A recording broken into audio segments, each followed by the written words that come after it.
Today's performance of Much Ado About Nothing. Hello, friends, and thank you to our Ops Fest online performance of Much Ado About Nothing. As y'all know, normally we perform outside in the parks around Portland, Oregon, but not today. Today, we are coming straight into your home with the show. This does clarify one thing. Usually I would spend part of this speech saying, bathrooms are over there to the left behind the slides. But y'all know where the bathrooms are in your own home. So we're already off to a great start. For those of you who this is your first show with us, y'all might notice that we do things a little differently here at Original Practice Shakespeare. And that is because we like to do things as close as possible to how scholars believe that Shakespeare did things in his time. The biggest thing with that is we do not rehearse. Why don't we rehearse? Well, here's the thing. So back in Shakespeare's day, theater was like the Netflix of the time. And what that meant is that the actors might be putting up, 20 to 25 shows a month. Many of those brand new productions, and there just wasn't time to learn all of those lines and perform them. Beyond that, actors, maybe weren't the most upright of citizens at times, and there was concern over scripts getting stolen if there were too many copies of that floating around. So the solution that Shakespeare and his contemporaries came up with were these scrolls.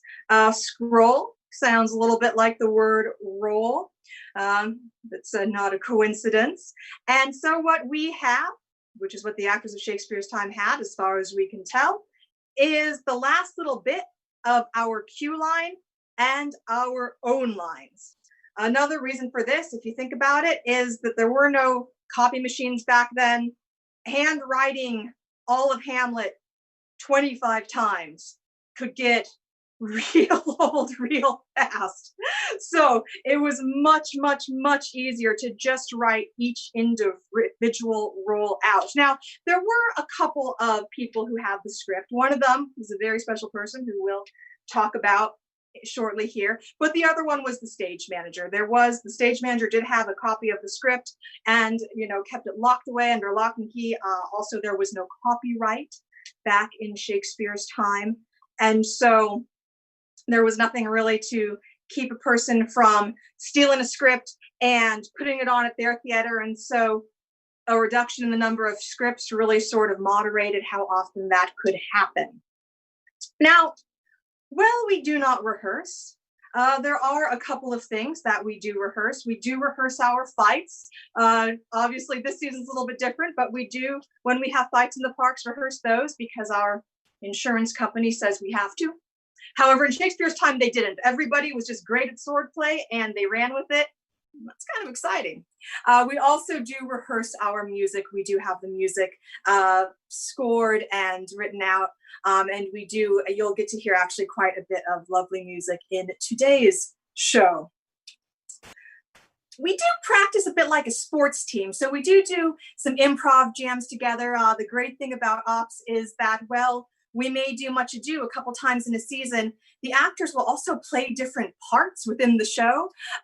So we play a lot of games to keep our improv skills fresh. You could see the same play twice, but you will never actually see the same cast playing the exact same roles.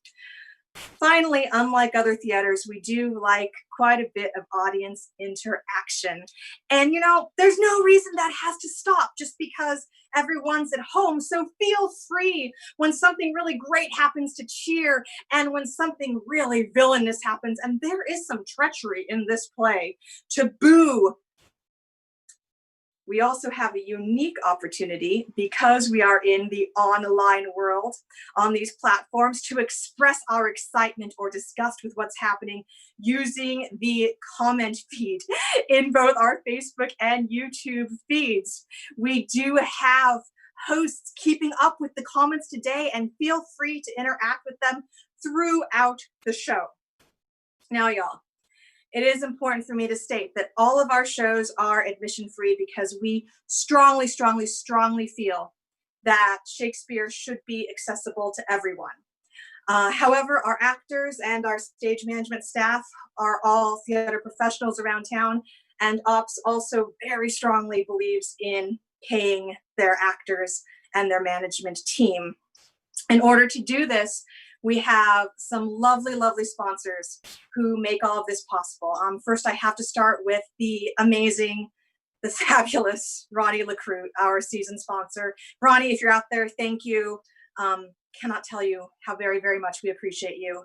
The Starseed Foundation, the Regional Arts and Cultural Council, otherwise known as RAC, the Advanced Gender Equity in the Arts Foundation, Kinsman Foundation, and of course, the many audience members who put the ducats in our buckets. Today, if you would like to put some digital ducats in the buckets, there are actually a couple ways to do so.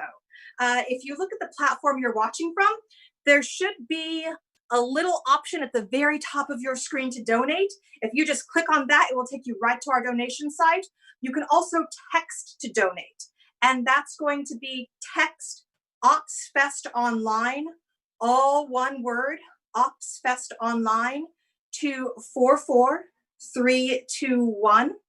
I would be remiss if I didn't mention a couple of our very special sponsors today.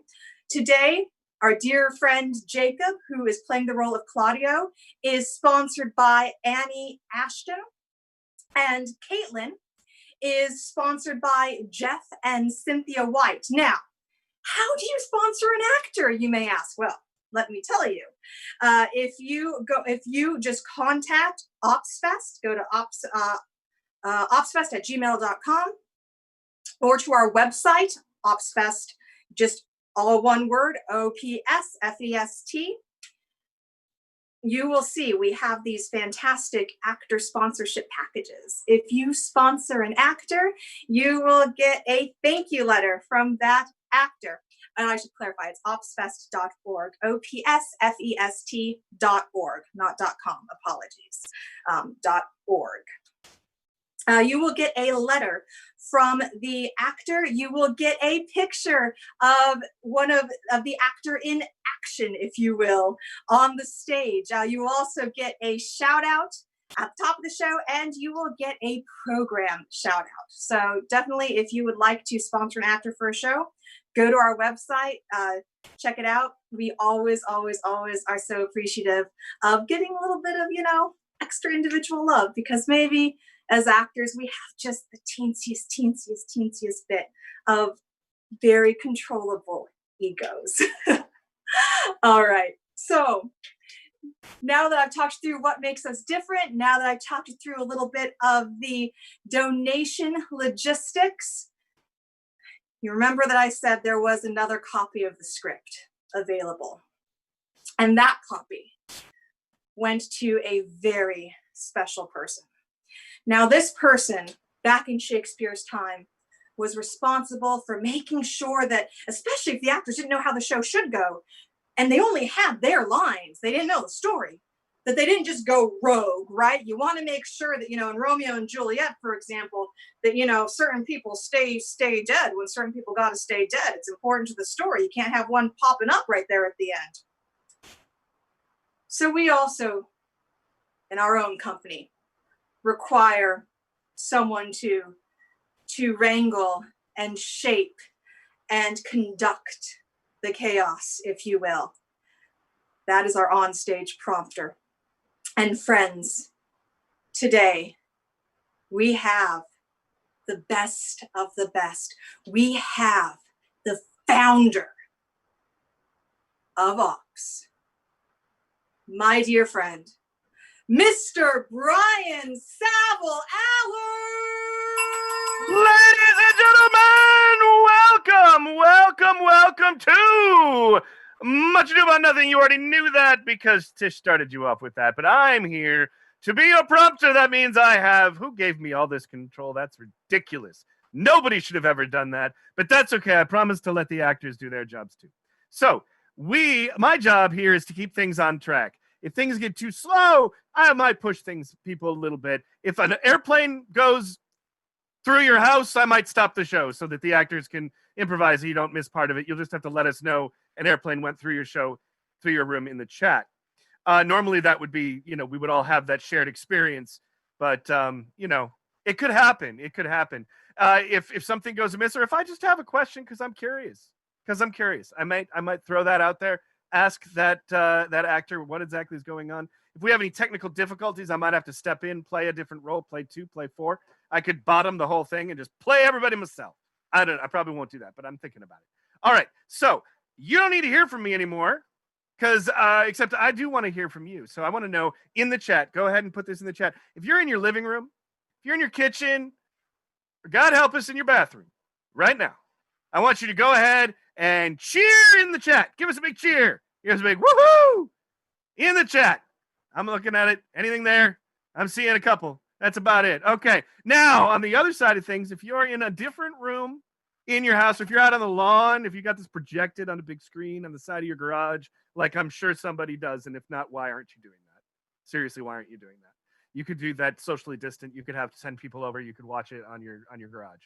That could happen. I want to hear about somebody doing. I want photos of somebody doing that before next weekend. Go ahead and give us a big cheer on that side. Woohoo! I'm really waiting for like one of my neighbors to be watching this and me to be able to like hear it out the door, because literally there's an open door right there. I'm not actually in the woods. That is a fake background. All right, so now that you're all warmed up, ready to go, feel free to cheer and boo in that chat as we go. We're going to go ahead and throw this out to the actors. Ladies and gentlemen, and gentle thems, Much Ado About Nothing by William Shakespeare, Act 1, Scene 1, boom, boom, boom! I learn in this letter that Don Peter of Aragon comes this night to Messina. He is very near by this. He was not 3 leagues off when I left him. How many gentlemen have you lost in this action? But few of any sort, and none of name. A victory is twice itself when the achiever brings home full numbers. Oh, I find here that Don Peter hath bestowed much honor on a young Florentine called Claudio. Much deserved on his part, and equally remembered by Don Pedro. He hath borne himself beyond the promise of his age, doing in the figure of a lamb the feats of a lion. He hath indeed better bettered expectation than you must expect of me to tell you how. For you, is Signor Montanto returned from the wars or no? I know none. Of that name, lady. There were none such in the army of any sort. What is he that you ask for, niece? My cousin means Signor Benedict of Padua. Oh, he's returned, and as pleasant as ever he was. I pray you, how many hath he killed and eaten in these wars? But how many hath he killed? For indeed I promised to eat all of his killing.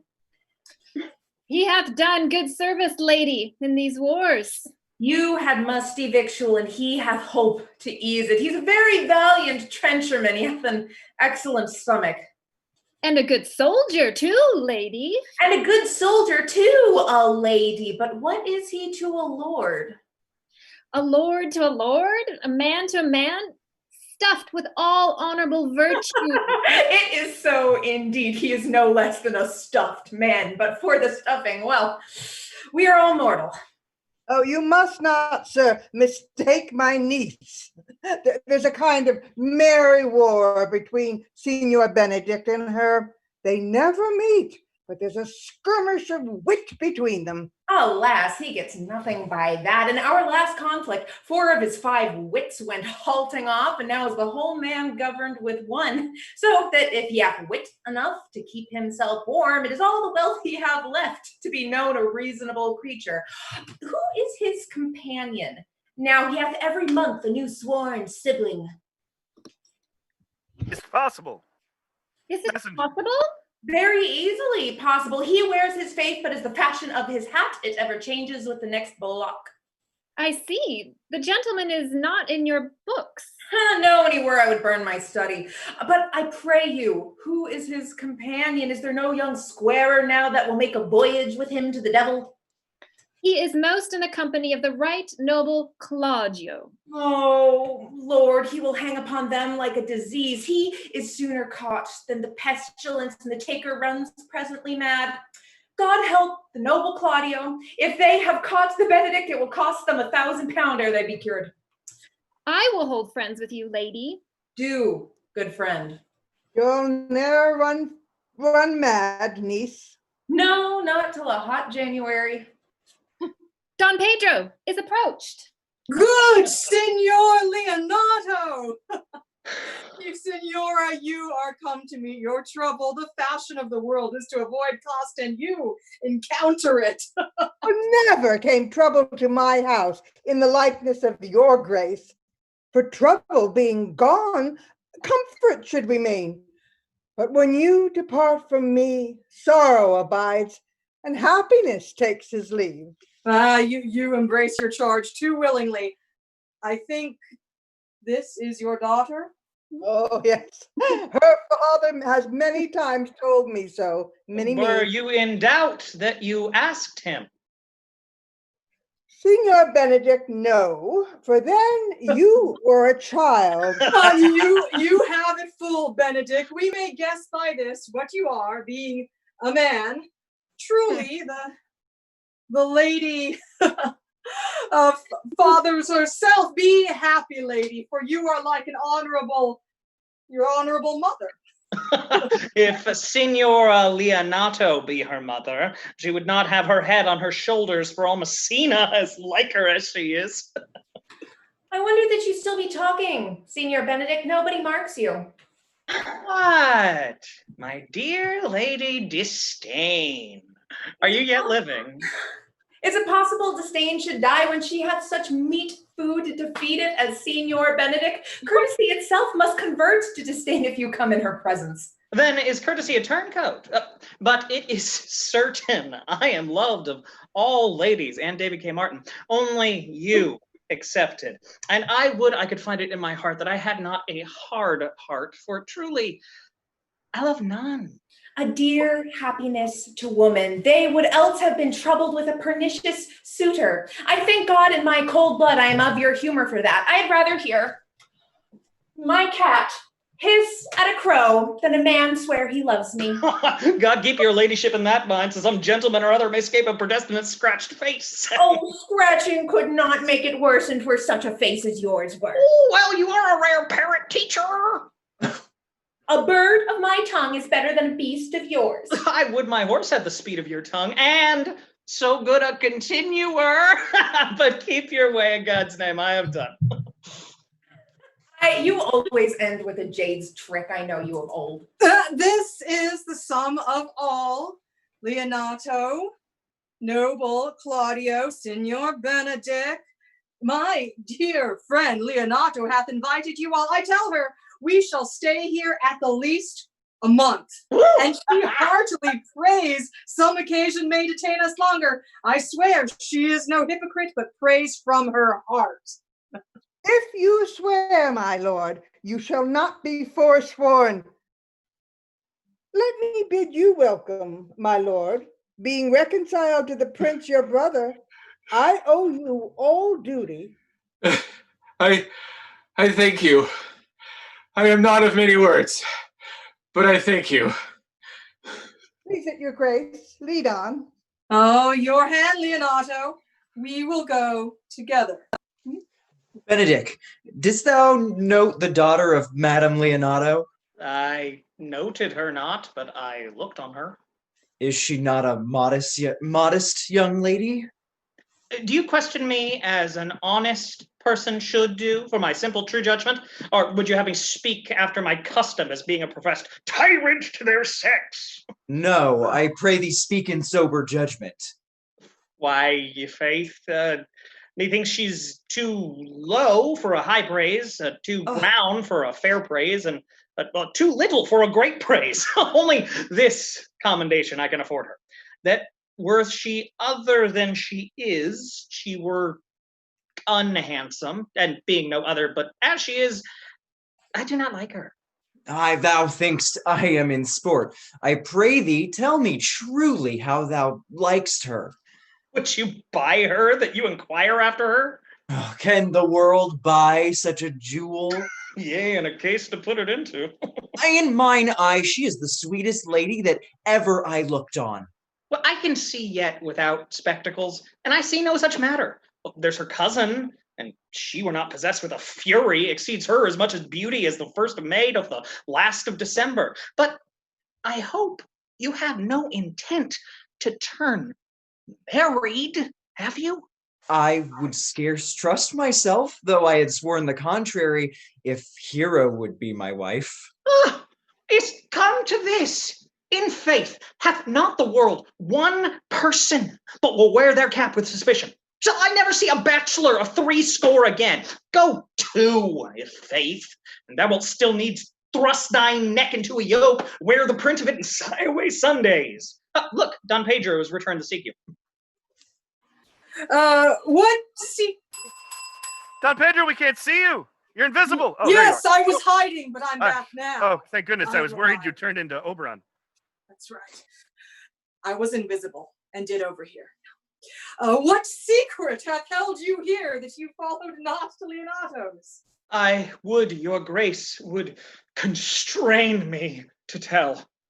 I charge thee on thy allegiance. Oh, you hear, Count Claudio? I can be as secret as a dumb man. I would have you think so, but on my allegiance. Oh, mark you this, on my allegiance. They are in love.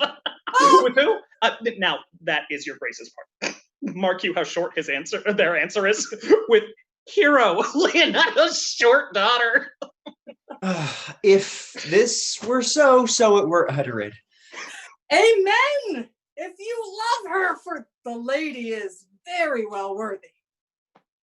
You speak this to fetch me in, my lord. By my troth, I speak my thought. And in faith, my lord, I spoke mine. And by my 2 faiths and troths, my lord, I speak mine. That I love her, I feel. Oh, that she is worthy, I know. That I neither feel how she should be loved, nor know how she should be worthy, is the opinion that fire cannot melt out of me. I will die in it at the stake. Oh, thou wast ever an obstinate heretic in the despot of beauty. And never could maintain his part, but in the force of his will. That a woman conceived me, I thank her. That she brought me up, I likewise give her most humble thanks. But that I will have a recheat winded in my forehead, or hang up my bugle in an invisible baldric, all women shall pardon me. Because I will not do them the wrong to mistrust any. I will do myself the right to trust none. And the fine is, for the which I may go the finer, I will live a bachelor. I shall see thee ere I die. Look pale with love. With anger, with sickness, or with hunger, my lord, not with love. Well, as time shall try, in time the savage bull doth bear the yoke. The savage bull may, but if ever the sensible Benedict bear it, pluck off the bull's horns and set them in my forehead, and let me be vilely painted. Oh, and in such great letters as they write, "Here is good horse to hire," let them signify under my sign, "Here may you see Benedict, the married man." If this should ever happen, thou wouldst be horn mad. Oh, nay, nay. If Cupid have not spent all his quiver in Venice, thou wilt quake for this shortly. Well, I look for an earthquake too, then. Well, in the meantime, good Signor Benedict, repair to Leonato's. Commend me to her and tell her I will not fail her at supper, for indeed, she hath made great preparation. I have almost enough matter in me for such an embassage, and so I leave you. My liege, your highness, now may do me good. My love is thine to teach. Teach it but how, and thou shalt see how apt it is to learn any hard lesson that may do thee good. Hath Leonato any son, my lord? No child but Hero. She is her only heir. Dost thou affect her, Claudio? Oh, my lord, when you went onward on this ended action, I looked upon her with a soldier's eye that liked but had a rougher task in hand than to drive liking to the name of love. But now I am returned, and that war thoughts have left their places vacant. In their rooms come thronging soft and delicate desires, all prompting me how fair young hero is, saying I liked her ere I went to wars. Claudio, Yeah. young hero is fair. Sorry, I just needed to prompt you that she's fair. Yes, she is. Yeah, you said I was prompting you. Oh, I see. Go ahead. You Pick that up from prompting me how fair young hero is. All prompting me how fair young hero is, saying I liked her ere I went to wars. Thou wilt be like a lover presently, and tire the hearer with a book of words. If thou dost love, fair hero, cherish it, and I will break with her. Was not to this end that thou beganst to twist so fine a story? How sweetly do you minister to love that no loves grief by their complexion. But lest my liking might too sudden seem, I would have salved it with a longer treatise. I know we shall have reveling here tonight.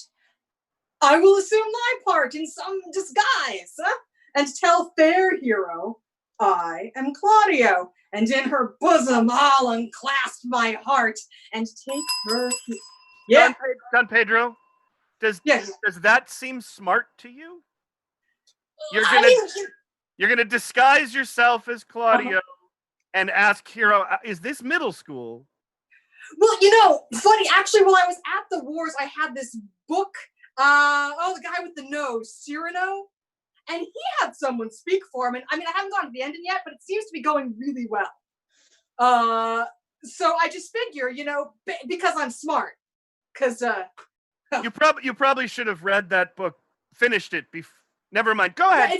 Continue on. I got this. Continue on. Tell fair hero I am Claudio. And tell fair hero I am Claudio.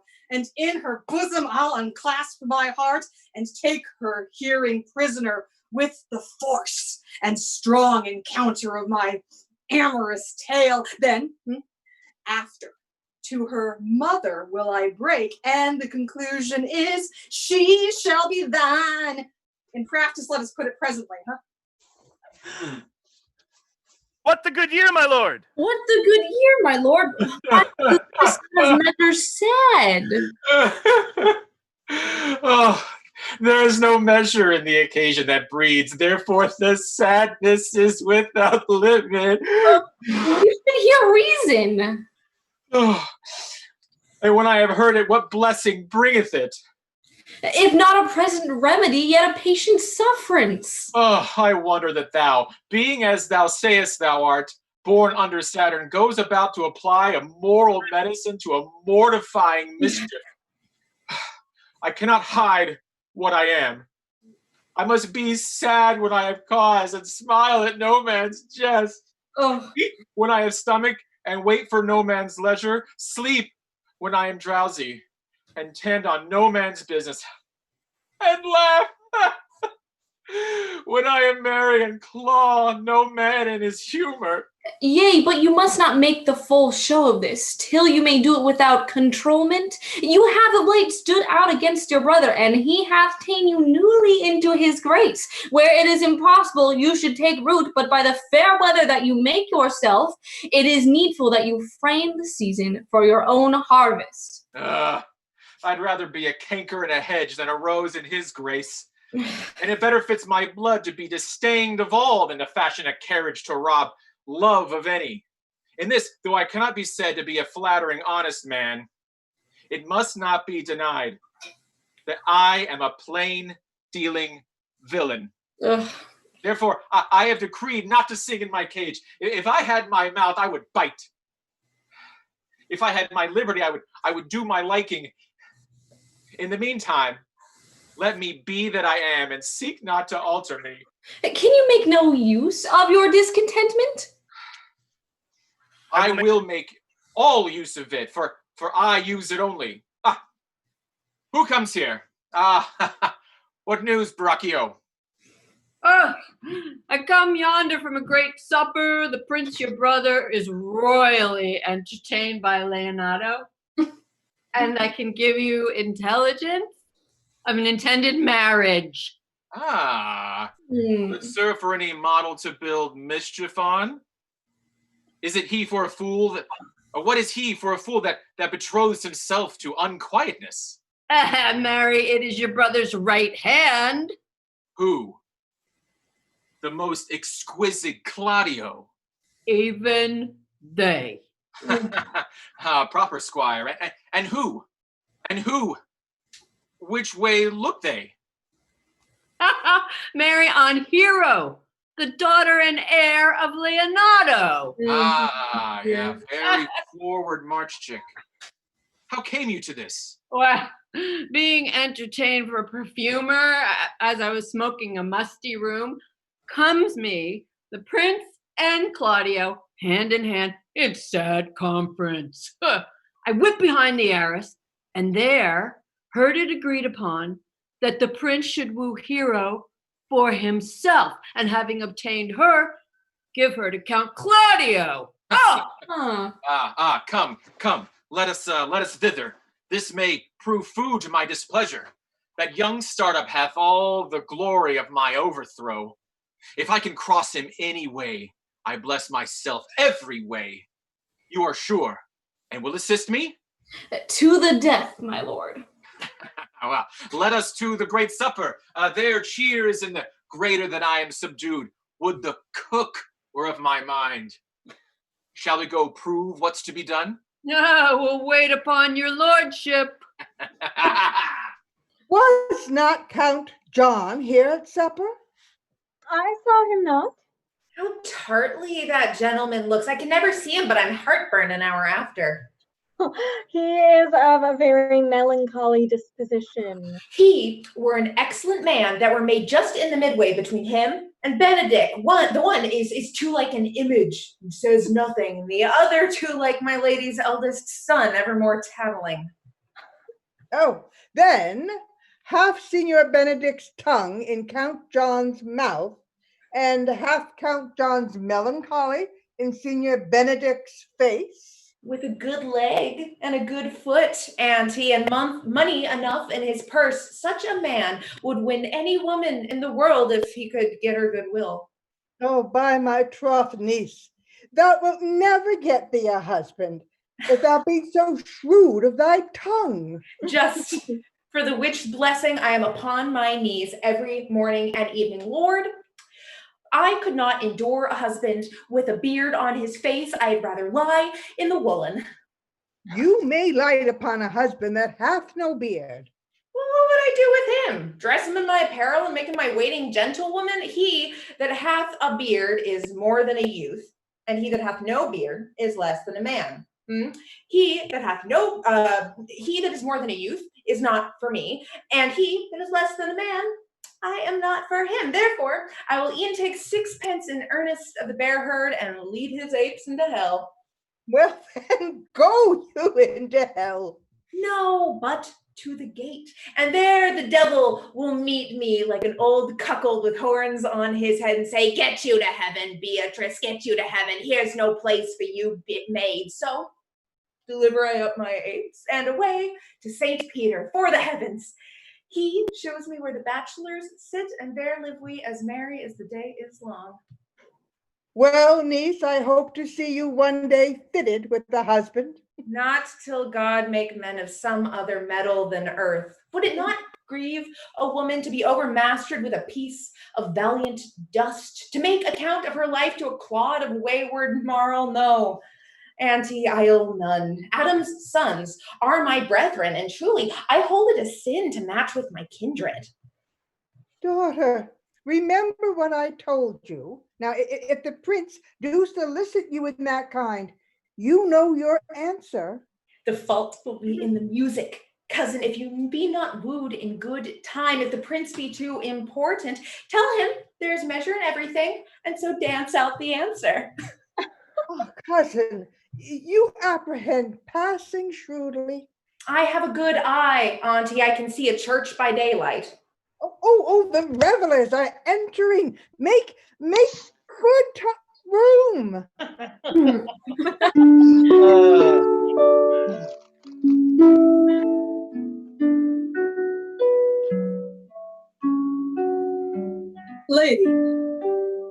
walk about with your friend? So you walk softly and look sweetly and say nothing. I am yours for the walk, and especially when I walk away. With me in your company. I may say so when I'm pleased. And when please you to say so? When I like your favor. God defend the lute should be like the cock. Ah, my visor is Philemon's roof, within the house is love. Why then your visor should be that. Speak low if you speak love. Well, I would you did like me. Would not I, for your own sake, for I have many ill qualities. Oh, which is one?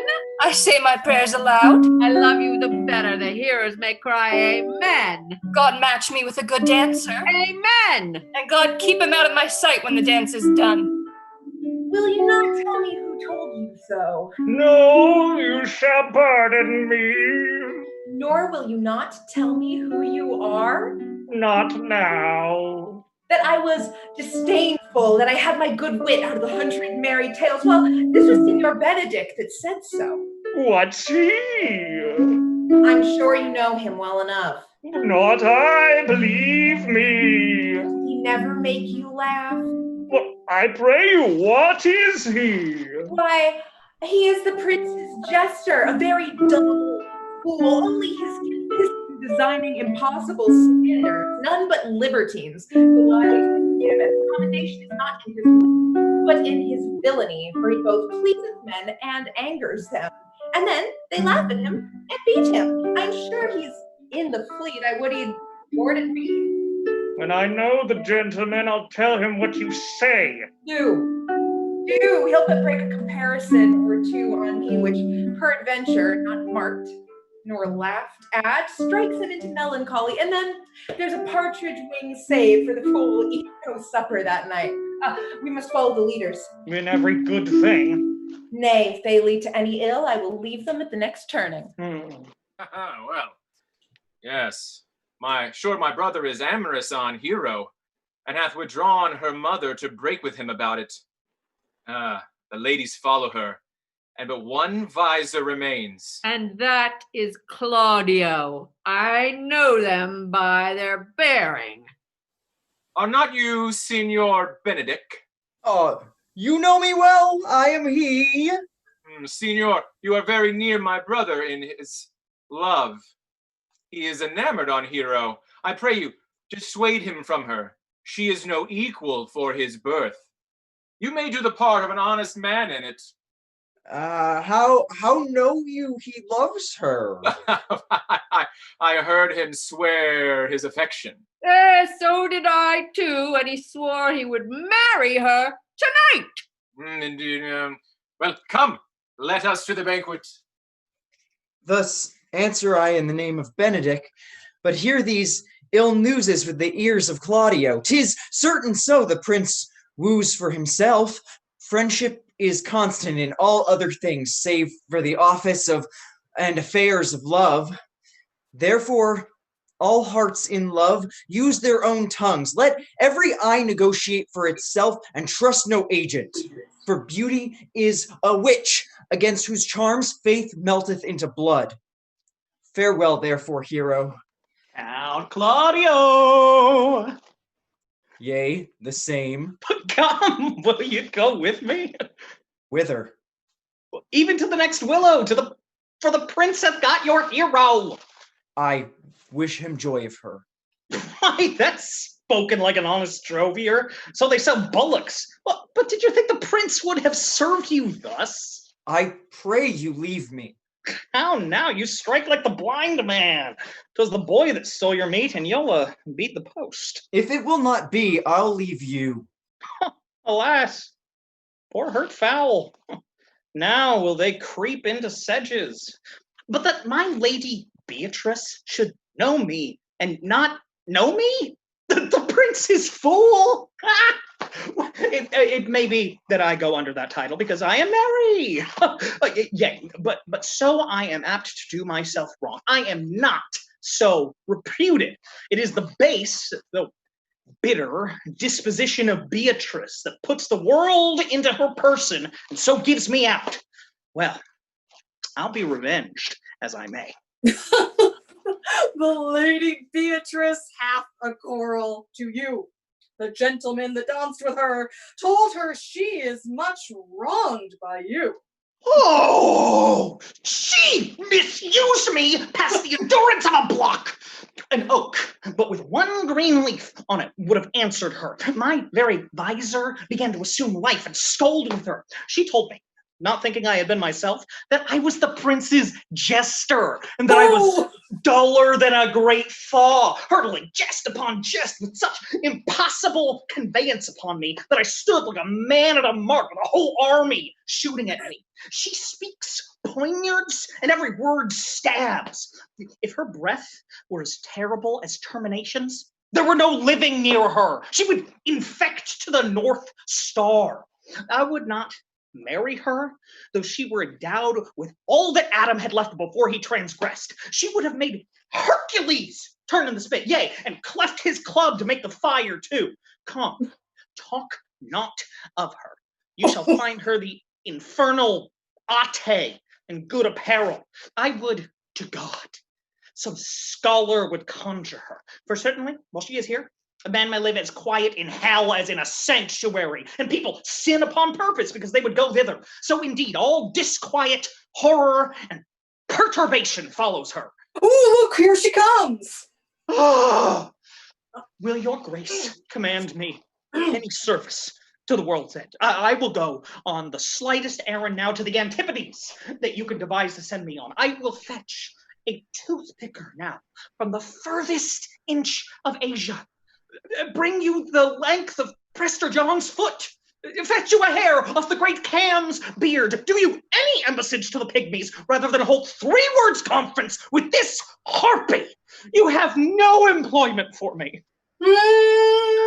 None, but to desire your good company. Oh, Benedict! God, sir. Benedict! What? Really? What? Really? Yes! Really? Yes! Cool. Beatrice? I mean, listen, I'm an acquired taste. What can I say? Benedict, cover your ears. Beatrice, are you okay? Me? I'm just worried. Are you okay? I'm doing fine. Listen, I'm a little frustrated with Benedict, but I don't want to talk about it. It's a long story and it's stupid anyway. Everything's fine. Okay. Actually, thank you. That's cool. La la la. All right. Oh God, sir. Benedict, oh God, sir. God, sir, here's a dish I love not, and I cannot endure this lady tongue. Oh, come, lady, come. You have lost the heart of Signor Benedict. Indeed. My lord, he lent it me a while and I gave him use for it, a double heart for a single one. Marry, once before he won it of me with false dice. Therefore, your grace may well say I have lost it. You have put him down, lady. You have put him down. So would I not, he should do me, my lord, lest I should be the mother of fools. But I have brought Count Claudio, whom you sent me to seek. Oh, why, how now, Count? Wherefore are you sad? Not sad, my lord. How then? Sick? Neither, my lord. The Count is not sad, or sick, nor merry, nor well, but civil. Count, civil as an orange and something of a jealous complexion. Ah, faith, lady. I think you're blazing to be true. Although I'll be sworn, if they be so, their conceit is false. Here, Claudio, I have wooed in thy name, and fair hero is one. I have broke with her father, with her mother, and her goodwill obtained. Name the day of marriage, and God give thee joy. Think of me, my daughter, and with her my fortunes. His grace has made the match, and all grace say amen to it. Speak, Count. 'Tis your cue. Silence is the perfectest herald of joy. I were but little happy if I could say how much. Lady, as you are mine, I am yours. I give away myself for you and dote upon the exchange. Speak, cousin, or if you cannot, stop their mouth with a kiss and let them not speak neither. In faith, lady, you have a merry heart. Yea, my lord, I thank it. Poor fool keeps on the windy side of care. My cousin tells them that they are in my heart. So she doth. And so she doth, cousin. Good Lord, for alliance. Thus goes everyone into the world but I, and I am sunburned. I may sit in the corner and cry, hey ho, for a husband. Lady Beatrice, I will get you one. I would rather have one of your father's getting. Have your grace ne'er a brother like you. Your father got excellent husbands if a maid could come by them. Will you have me, lady? No, my lord, unless I might have another for working days. Your grace is too costly to wear every day, but I beseech your grace, pardon me, I was born to speak all mirth and no matter. Your silence most offends me, and to be merry best becomes you, for out of question you were born in a merry hour. No, sure, my lord, my mother cried, but then there was a star danced, and under that I was born. Cousins, God give you joy. Niece, will you do those things? Leonardo Oh, you and have niece. that line. Niece, will you look to those things I told you of? I cry you, mercy, auntie, by your grace's worship. By my troth, a pleasant spirited lady. There's a little of the melancholy element in her, my lord. She is never sad, but when she sleeps, and not ever sad then, for I have heard my daughter say she hath often dreamt of unhappiness and waked herself with laughing. She cannot endure to hear tell of a husband. Oh, by no means. She mocks all her wooers out of suit. She were an excellent wife for Benedict. Oh, my lord, my lord, if they were but a week married, they would make themselves mad. Noble Claudio, when mean you to go to church? Tomorrow, my lord. Time goes on crutches till love have all his rights. Not till Monday, my dear son, which is hence a just 7 night and a time too brief too, child, to have all things answer made. Come, you shake the head at so long a breathing, but I warrant thee, Claudio, the time shall not go dully by us. I will, in the interim, undertake one of Hercules' labors, which is to bring Signor Benedict and the Lady Beatrice into a mountain of affection, the one with the other. I would fain have it a match, and I doubt not but to fashion it, if you three will but minister such assistance as I shall give you direction. Huh? Oh, my lord, I am for you, though it cost me 10 nights' watchings. And I, my lord.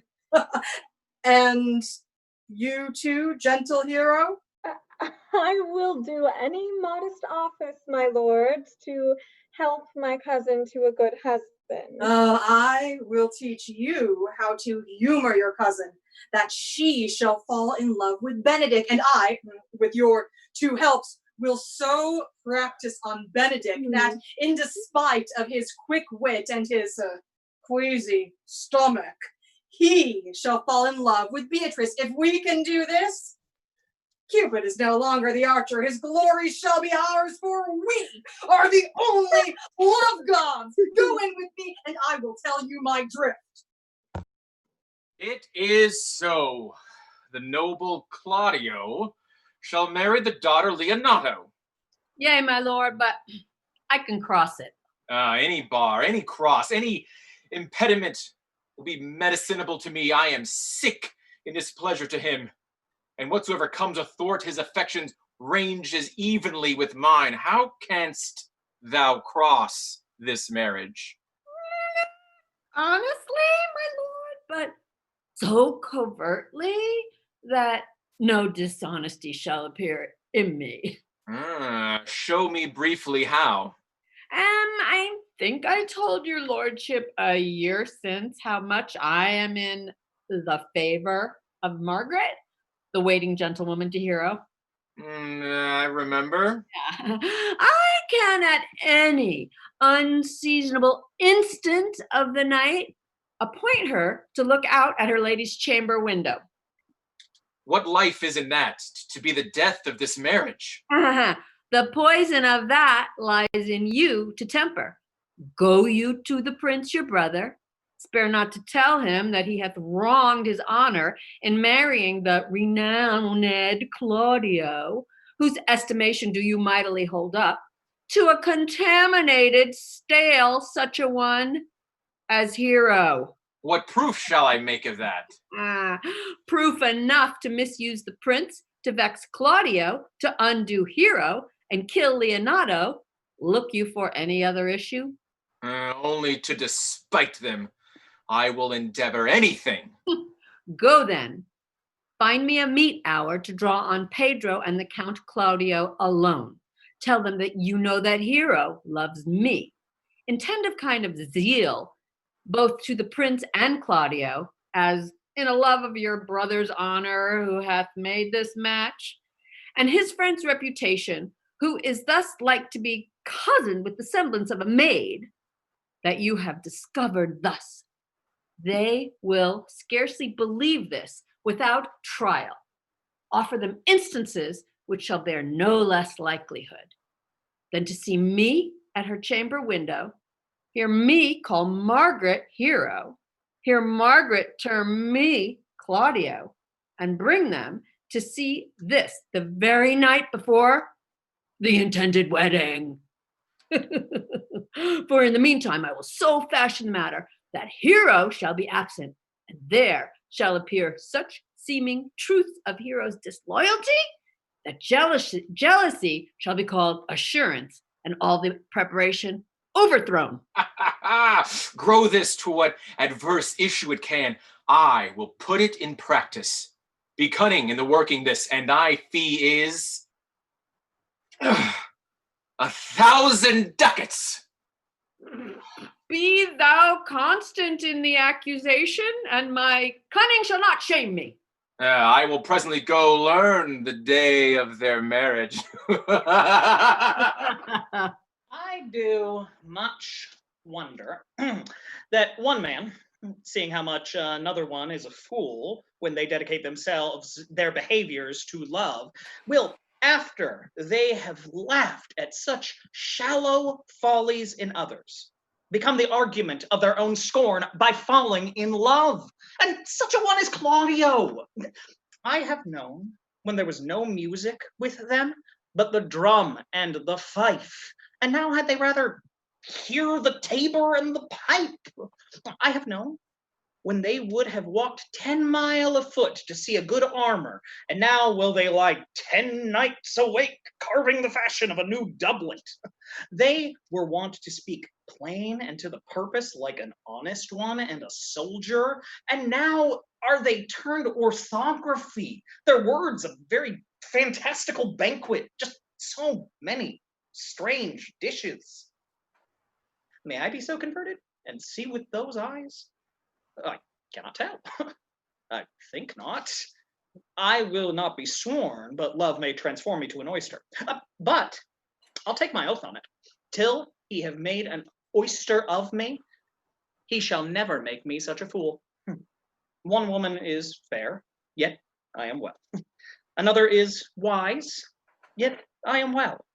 Another is virtuous, yet I am well. But till all graces be in one woman shall not come in my grace.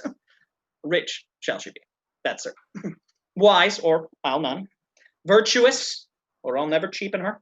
Fair, or I'll never look on her. Mild, or come not near me. Noble, or not for an angel. Of good discourse, an excellent musician. And her hair shall be what color it please God. The prince and Monsieur Love. I will hide me in the arbor. Come, come. Come, shall we hear this music? Prince, where's the prince? I am here. I am here. The touch screen is tacky, and usually I have a squire. So's your shirt. I will have you know this came from the finest of the Goodwills. Fair The enough. finest, sir. The prince of the Goodwills, if you will. Come! Shall we hear this music? Yes, yea, my good lord. How still the evening is, as hushed on purpose to grace harmony. See you where Benedict hath hid himself. Oh, very well, my lord. Come, Balthazar, we'll hear that song again. Oh, Tuck's not so bad a voice to slander music any more than once. Nay, pray thee, come. Or if thou wilt hold longer argument, do it in notes. Note this before my notes. There's not a note of mine that's worth the noting. Sigh no more, lady, sigh no more. Man war deceivers ever. One foot in sea and one on shore. To one thing consent never. But sigh not so, and let them go. And be you blithe and bonny, converting all your sounds of woe into hey nonny nonny. Huzzah! Sing no more, ditty, sing no more of dumps so dull and heavy. The prod of men were ever so, since summer first was levy. But sigh not so, and let them go. And be you blithe and bonny, converting all your sounds of woe into hey nonny nonny. Yes! Oh, by my troth, a good song. And an ill singer, my lord. No, Faith, thou singst well enough for a shift. And she had been a dog that had bayed thus, they would have hanged her.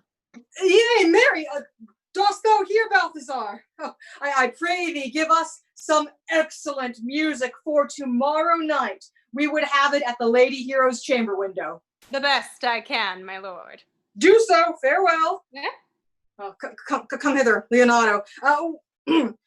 What was it you told me of today, that your niece Beatrice was in love with Signor Benedict? Oh, I stalk on the foul cits. I did never think that lady would have loved any man. No, nor I neither. But most wonderful that she should so dote on Senior Benedict, whom she hath in all outward behaviors seemed ever to abhor. Is it possible? Sits the wind in that corner? Oh, by my troth, my lord, I cannot tell what to think of it, but that she loves him with an enraged affection. It is past the infinite of thought. Maybe she doth, but counterfeit. Faith like enough. Oh, God, counterfeit? There was never counterfeit of passion came so near the life of passion as she discovers it. Why? What effects of passion choose she? Bait the hook well, this fish will bite. What effects, my lord? She will sit you. You heard my daughter tell you how. She did indeed. How? How, I pray you? You amaze me. I would have thought her spirit had been invincible against all assaults of affection. Oh, I would have sworn it, my lord, especially against Benedict. I should think this a gull, but that Leonato speaks it. Knavery cannot sure hide itself in such reverence. He hath ta'en the infection. Hold it up. Hath she made her affection known to Benedict? Oh, no, No, and she swears she never will. That's her torment. 'Tis true indeed, so your daughter says. Shall I, says she, that have so oft encountered him with scorn, write to him that I love him? I'm just reading a book. Yes, Just reading a book. does she now, when she is beginning to write to him, for she'll be up 20 times a night, and there will she sit in her smock till she have her sheet of paper, till she have writ a sheet of paper. My daughter tells us all. Now you talk of a sheet of paper, I remember a pretty jest your daughter told us of.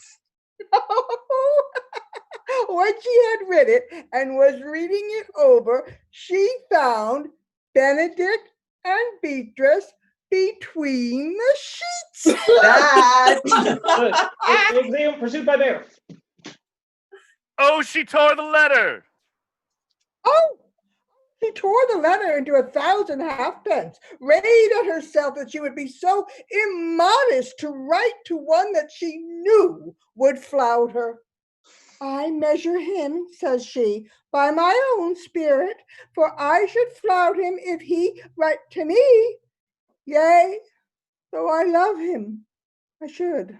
Then down upon her knees she falls, weeps, sobs, beats her heart, tears her hair, prays, curses. Oh, sweet Benedict, God give me patience. Oh, she doth indeed. My daughter says so. And the ecstasy has so much overborne her that my daughter is sometimes afraid she will do a desperate outrage to herself. And it's very true. It were good that Benedict knew of it by some other, if she will not discover it. To what end? He would but make a sport of it and torment the poor lady worse. And he should. It were an alms to hang him. She's an excellent, sweet lady, and out of all suspicion, she is virtuous. And she is exceeding wise. Oh, in everything but in loving Benedict. Oh, my lord, wisdom and blood combating in so tender a body. We have 10 proofs to 1 that blood hath the victory.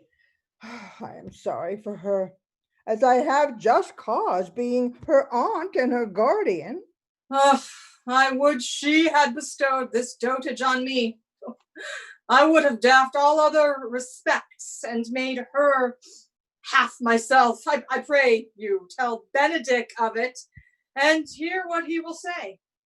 Oh, were it good, you think? Think you? Hero thinks surely she will die, for she says she will die if he love her not, and she will die ere she make her love known, and she will die if he woo her rather than she will bate one breath of her accustomed crossedness. Oh, she doth well if she should make tender of her love. 'Tis very possible he'll scorn her for it, or for the man, as you know all, hath a contemptible spirit.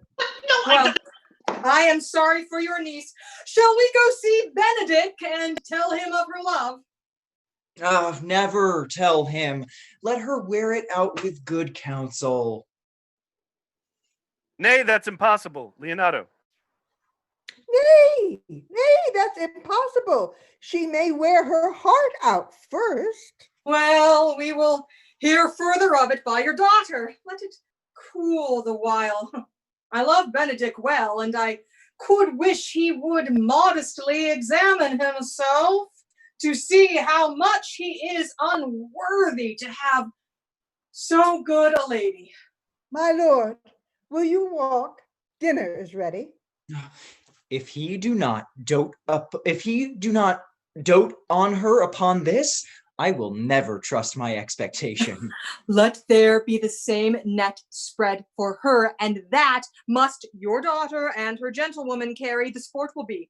when they hold one an opinion of another's dotage and no such matter, that's the scene that I would see, which will be merely a dumb shoe. Let us send her to call him in for dinner. This can be no trick. The conference was sadly born. They had the truth of it from Hero. They seem to pity the lady. It seems her affections have the full bent. Love me? Why, it must be requited! I hear how I am censured. They will say, I bear myself proudly if I perceive the love come from her. They say, too, that she will rather die than give her any sign of affection. I did never think to marry. I must not seem proud. Happy are they that hear their detractions and can put them to mending. They say the lady is fair. Oh, 'tis a truth. I can bear them witness, and virtuous. 'Tis so. I cannot reprove it.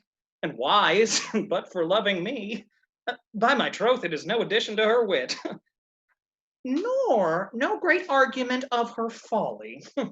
For I will be horribly in love with her. I may chance to have some odd quirks and remnants of wit broken on me because I have railed so long against marriage. But doth not the appetite alter? A man loves the meat in his youth that he cannot endure in his age. Oh, shall quips and sentences and these paper bullets of the brain awe a man from the career of his humor? No! The world must be peopled. When I said I would die a bachelor, I did not think I should live till I were married. Oh, here comes Beatrice. By this day, she's a fair lady. Oh, I do spy some marks of love in her. Against my will, I am sent to come to bid you come into dinner. Oh, fair Beatrice, I thank you for your pains. I took no more pains for those thanks than you take pains to thank me. If it had been painful, I would not have come. Well, you take pleasure then in the message. Yea, just so much as you may take upon a knife's point and choke a dog withal, you have no stomach. Beatrice? Yes? What happened? Tell us the story. What happened the first time you guys went out? Don't tell anybody, but I'm actually slightly mortified that I was so rude to the prince at the party and turned down his whole proposal, and so I'm trying to make good with them. But him and Claudio and my aunt come rolling in, like laughing like schoolgirls, and like, you need to go find Benedict. It's time for dinner. He needs to come in. And I'm like, great, weren't you just outside? Could you please go call for him? And like, no, we're busy making dinner. I made dinner. And they sent me out here to come get him, and now he's doing calisthenics, and I don't know what's happening. So yeah, I'm doing calisthenics. Yeah. Beatrice, no, I want to know what happened the first time you and Benedict went out. Like, what's the story? Well, I mean, you guys have history, right? Yeah, I don't know who told you that, but I mean, yes, okay. Did we go out for a bit? Sure, fine. But you've seen this guy, right? He talks to anybody. He flirts with anybody. And if you are going to go out with me, you don't get to flirt with anybody. There's that. He was unfaithful? Close enough to be uncomfortable. I didn't want to see where that road was going to head, so I cut it off. Okay, I guess we'll not get into that. Let's go ahead and say fare you well. You have no stomach, Signor. Fare you well.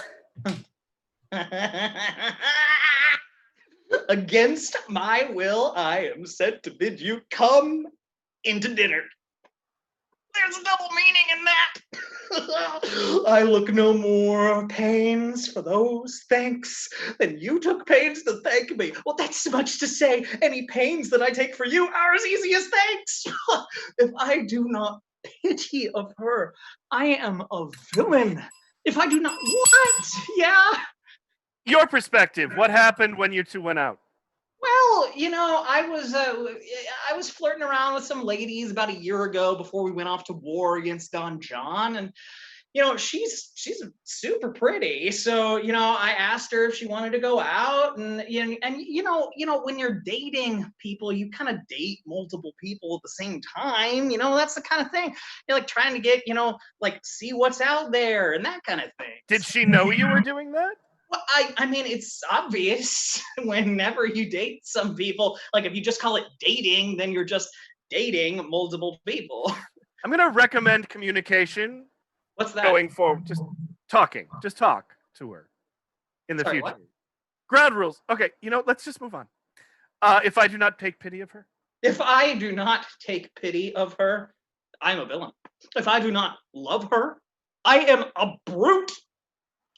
I will go get her picture. Now, Margaret, when Beatrice doth come, as we do trace this alley up and down, our talk must only be of Benedick. When I do name him, let it be thy part to praise him more than ever man did merit. My talk to thee must be how Benedick is sick in love with Beatrice. Of this matter is little Cupid's crafty arrow made, that only wounds by hearsay. Now begin, for look where Beatrice like a lapwing runs close by the ground to hear our conference. What? Fear not! Fear you not! Margaret! Fear you not my part of the dialogue. Sorry, that's just funny. Keep going. What are they fearing? Then go we near her, that her ear lose nothing of the false sweets bait that we lay for it. No, truly, Margaret, she is too disdainful. I know her spirits are as coy and wild as haggards of the rock. But are you sure that Benedick loves Beatrice so entirely? Oh, what? So says the prince and my betrothed noble. And did they bid you tell her of it, madam? They did entreat me to acquaint her of it, but I persuaded them, if they loved Benedick, to wish them wrestle with affection, and never to let Beatrice know of it. Why did you so? Doth not the gentleman deserve as full, as fortunate a bed as ever Beatrice shall couch upon?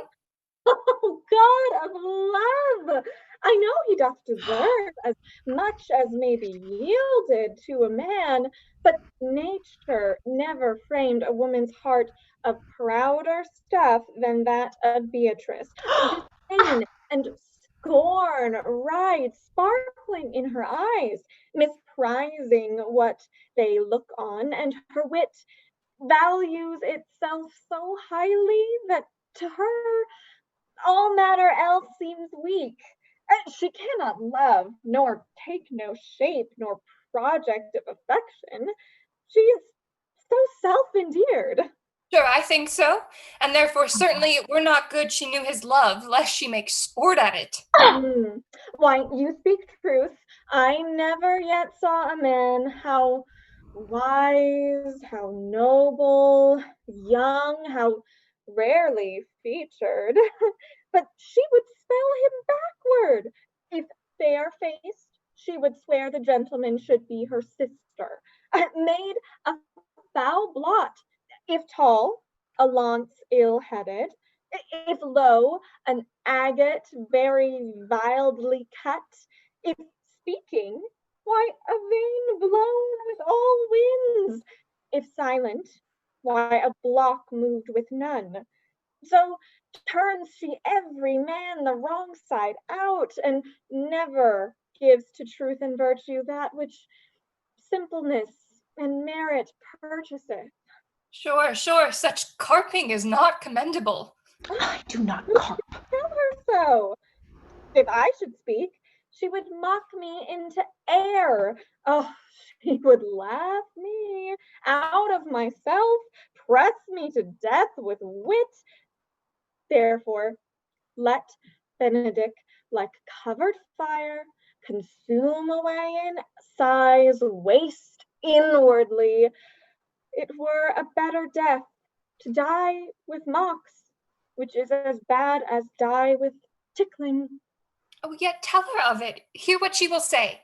No, rather I will go to Benedick and counsel him to fight against his passion, and truly I'll devise some honest slanders to stain my cousin with. One doth not know how much an ill word may empoison liking. Oh, do not do your cousin such a wrong. She cannot be so much without true judgment, having so swift and excellent a wit as she is prized to have, as to refuse so rare a gentleman as Signor Benedick. Oh, he is the only man of Italy, always excepted my dear Claudio. I pray you not angry with me, madam, speaking my fancy. Signor Benedick, for shape, for bearing argument and valor, goes foremost in report through Italy. Oh, indeed, he hath an excellent good name. His excellence did earn it ere he had it. When are you married, madam? Oh, why, every day tomorrow. Come, go in. I'll show thee some attires and have thy counsel, which is the best to furnish me tomorrow. She's ta'en, I warrant you. We have caught her, madam? Oh, if it proves so, then loving goes by haps. Some Cupid kills with arrows, some with traps. What fire is in mine ears? Can this be true? Stand I condemned for pride and scorn so much?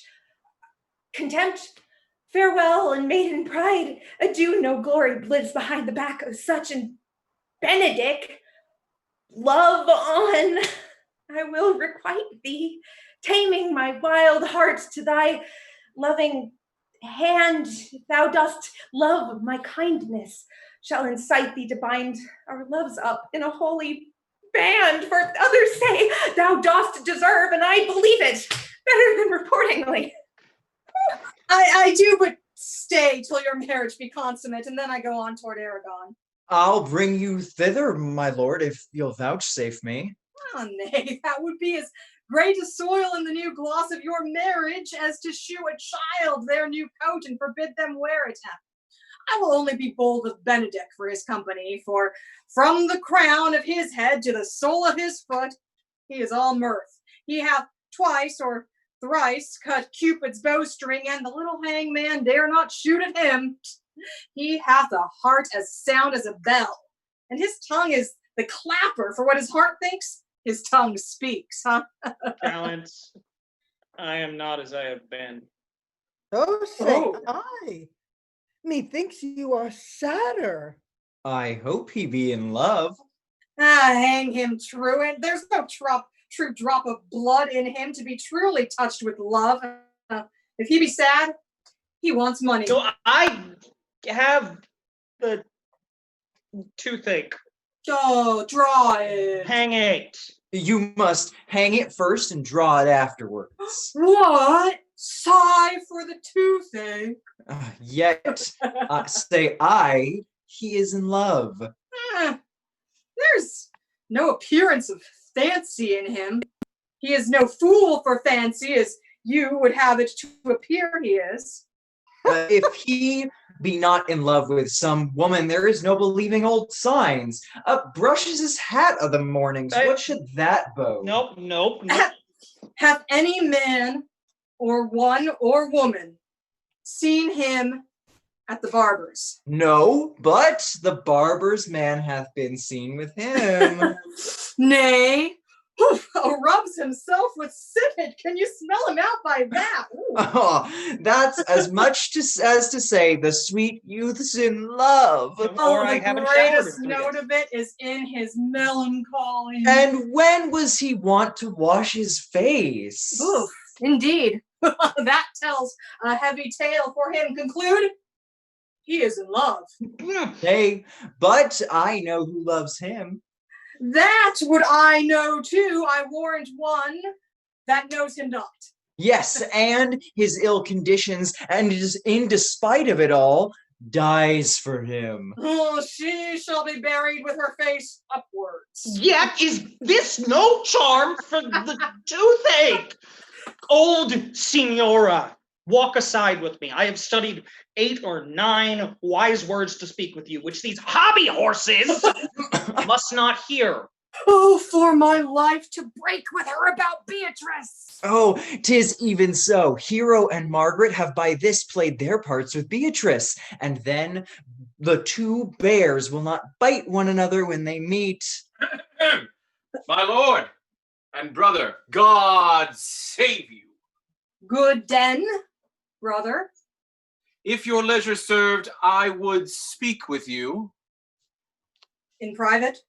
If it please you, yet Count Claudio may hear if what I would speak of concerns them. What's the matter? Well, means your nobleship to be married tomorrow. You know they do. Ah, I know not that when they know not what I know. If there be any impediment, I pray you discover it. Well, you may think I love you not.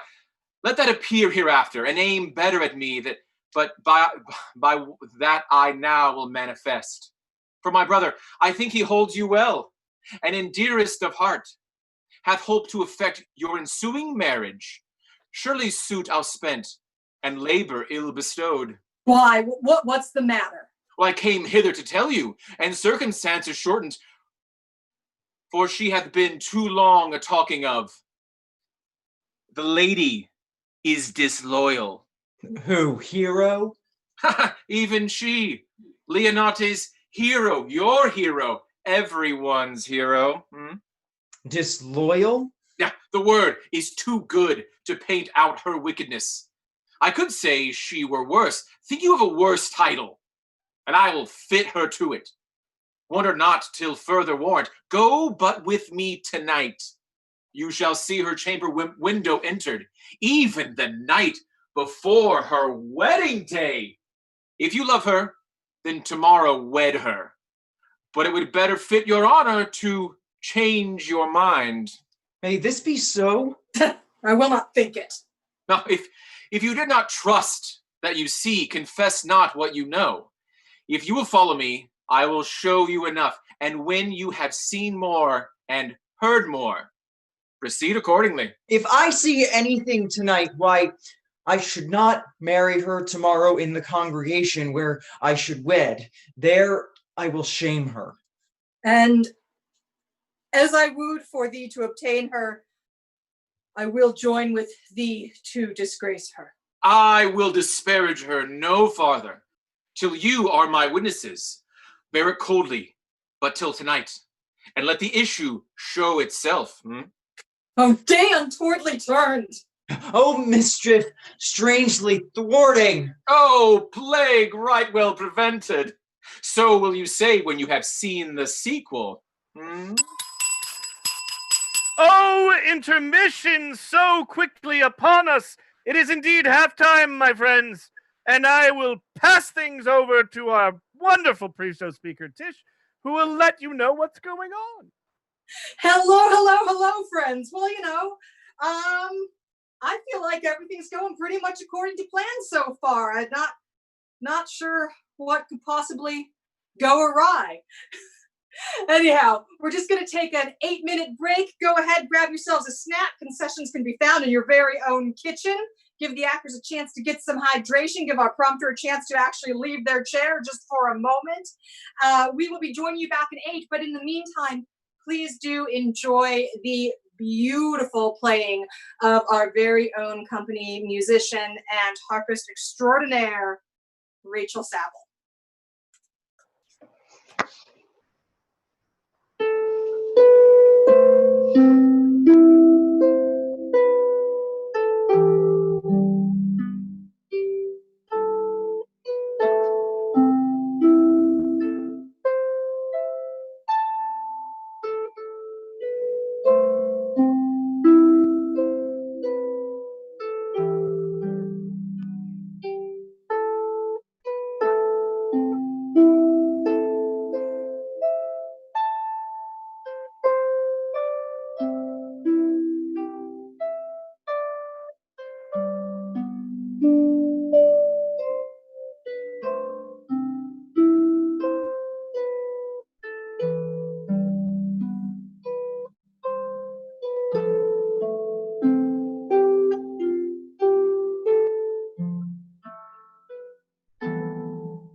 And we're back, ladies and gentlemen, and gentlemen.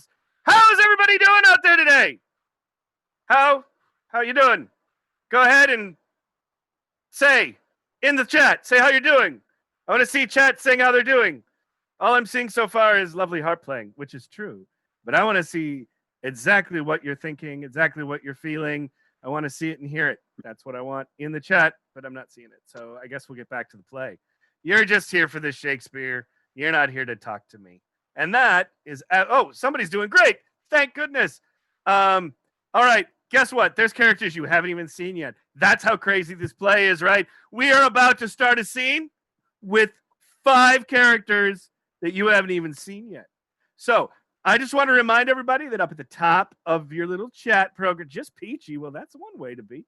Up at the little chatty part program of your thing there, you can see the places to donate. Please do pop some ducats in our virtual buckets if you can. We are down with the bucket in the ducket. I had that backwards. Ducats in the buckets. All right, you guys ready? You all ready? I'm ready.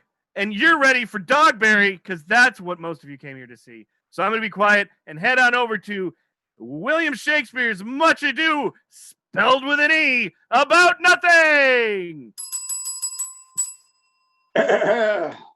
Are you good men and true? Yeah, or else it were pity, but they should suffer salvation, body and soul. Nay, that were a punishment too good for them if they should have any allegiance in them, being chosen for the prince's watch. Well, give them their charge, neighbor Dogberry.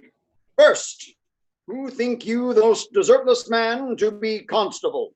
You Oatcake, sir, or George Seacole, for they can read and write. Well, come hither, neighbor Seacole. God hath blessed you with a good name. To be a well-favored woman is a gift of fortune, but to write and read, well, comes by nature.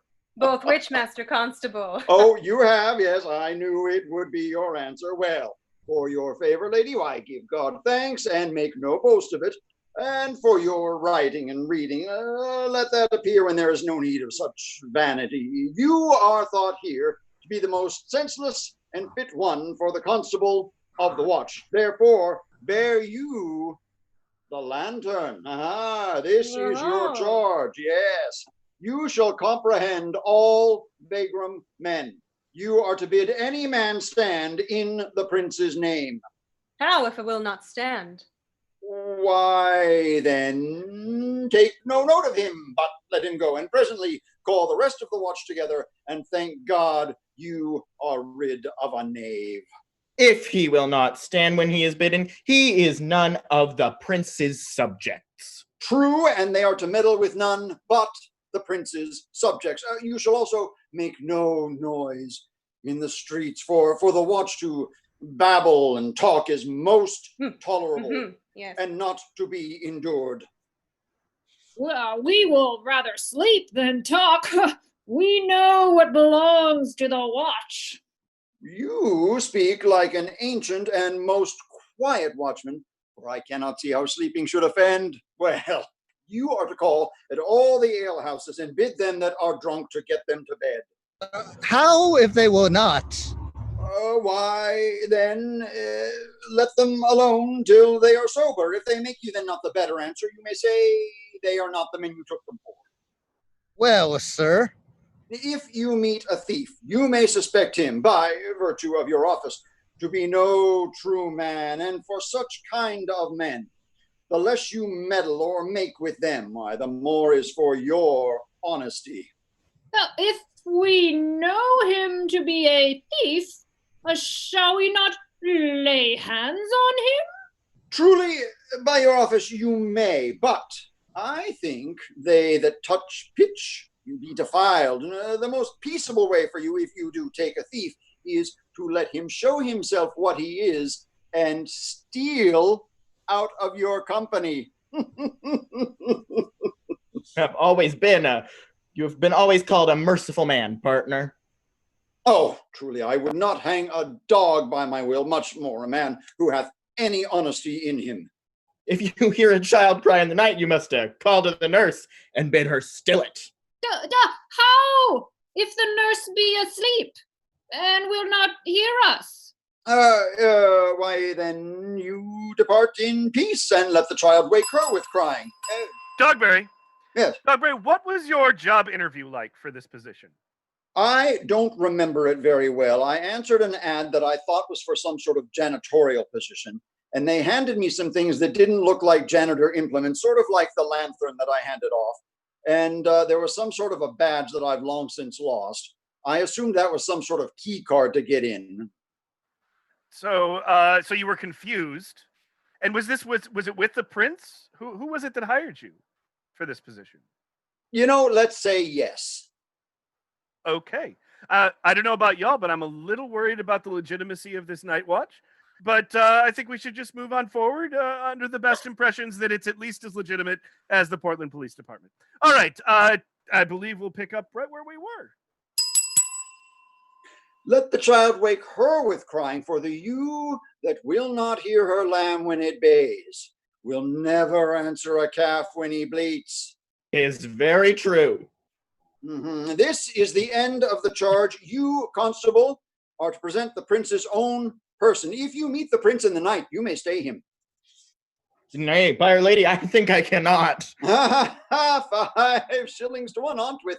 Any man that knows the statute, he may stay him. Marry, not without the prince be willing, for indeed the watch ought to offend no man, and it is an offense to stay a man against his will. By'r lady, I think it be so. Well, masters, good night.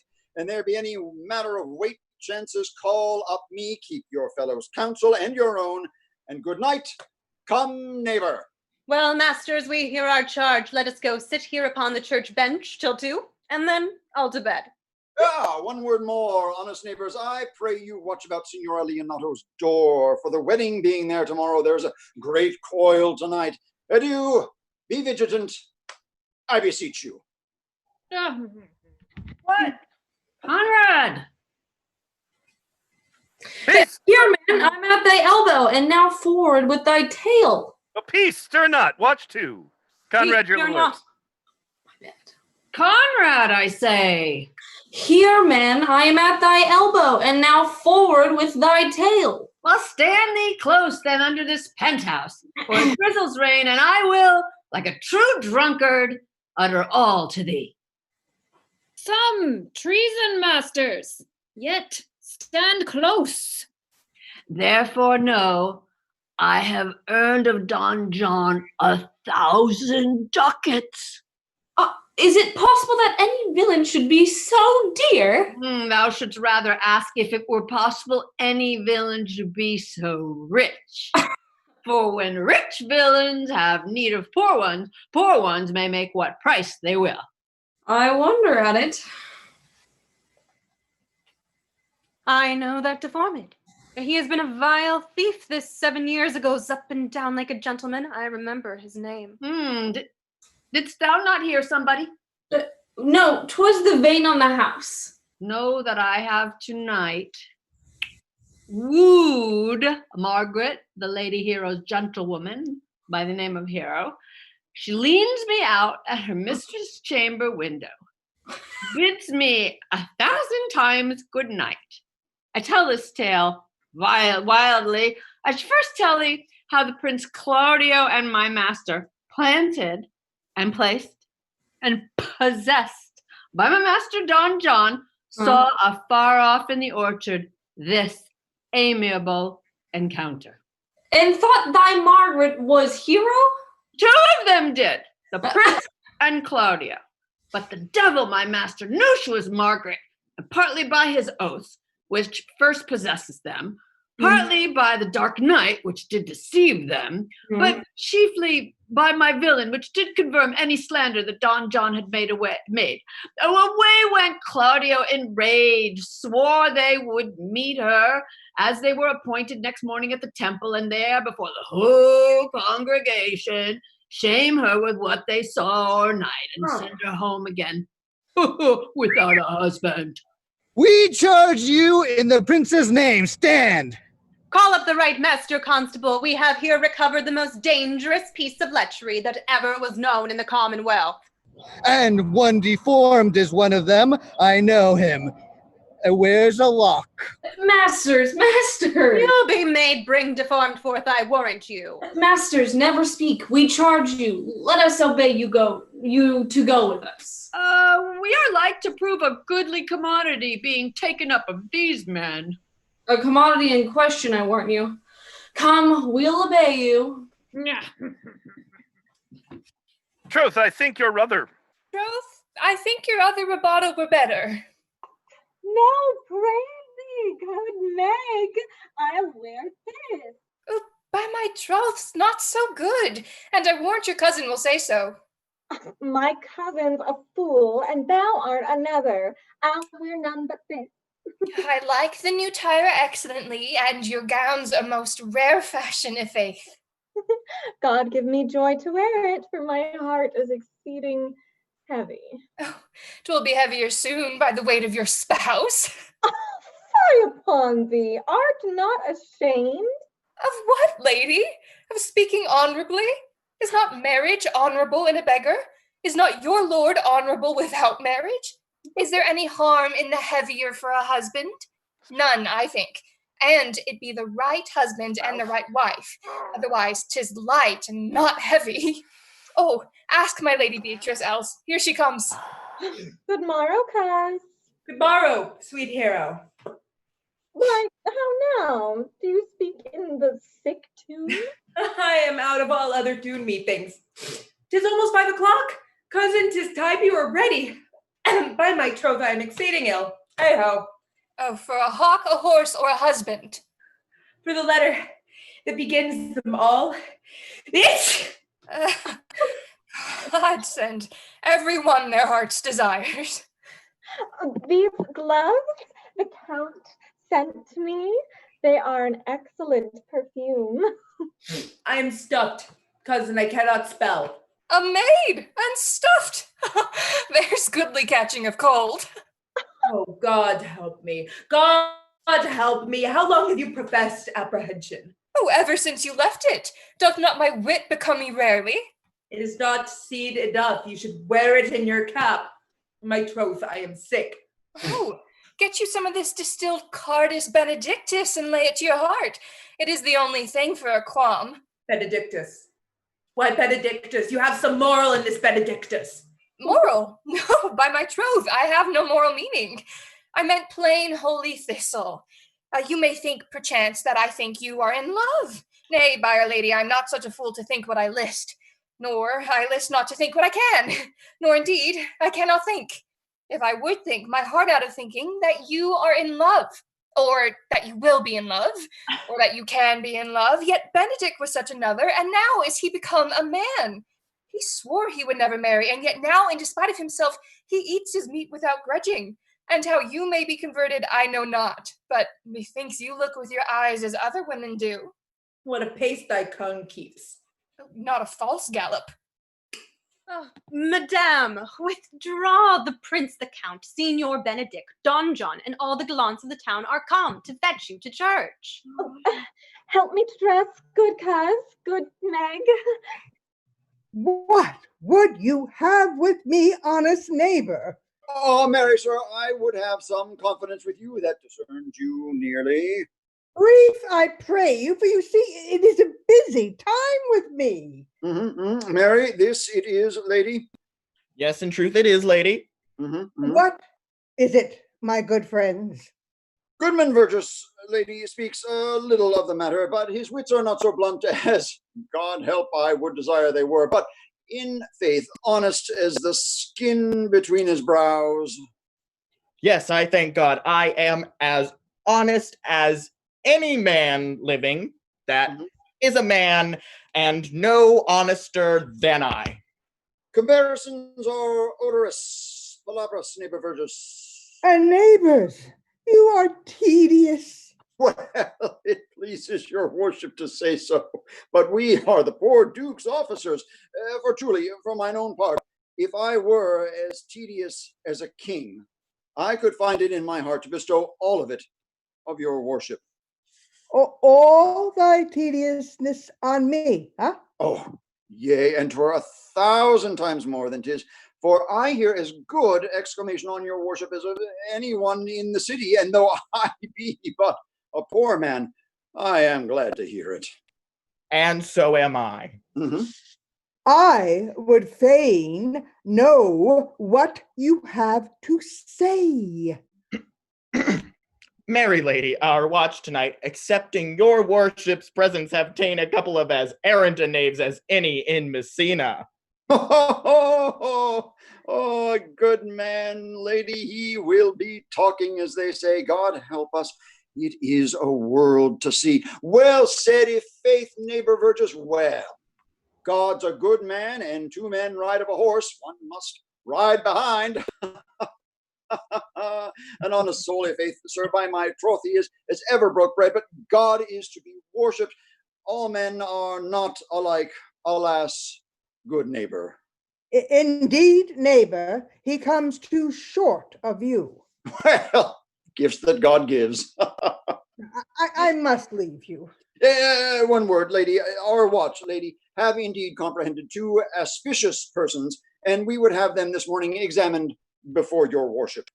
Oh, take the examination yourself and bring it me. I am now in great haste, as may appear unto you. Oh, it shall be sufficient. Oh, well, here, drink some wine ere you go. Well. Fare you well. My lord, Balthazar, you're muted. My lady, they say for you to give your daughter to her husband. Oh, I'll wait upon them. I am ready. Go, good partner, go get you to Frances Seacole. Ha ha. Bid her bring her pen and inkhorn to the jail. We are now to examine those men. And we must do it wisely. We will spare no wit, I warrant you. Here's that shall drive some to a non-com. Only get the learned writer to set down our excommunication and meet me at the jail. Come, Friar Francis. Friar Francis, be brief, only to the plain form of marriage, and you shall recount their particular duties afterwards. You come hither, my lord, to marry this lady. No. Oh, to be married to her, father. You come to marry her. Lady, you come hither to be married to this count. I do. If either of you know any inward impediment why you should not be conjoined, I charge you on your souls to utter it. Know you any hero? None, my lord. My love. Know you any count? Oh, I dare make his answer. None. Oh, what ones dare do, what ones may do, what ones daily do. How now, interjections? Stand thee by, friar.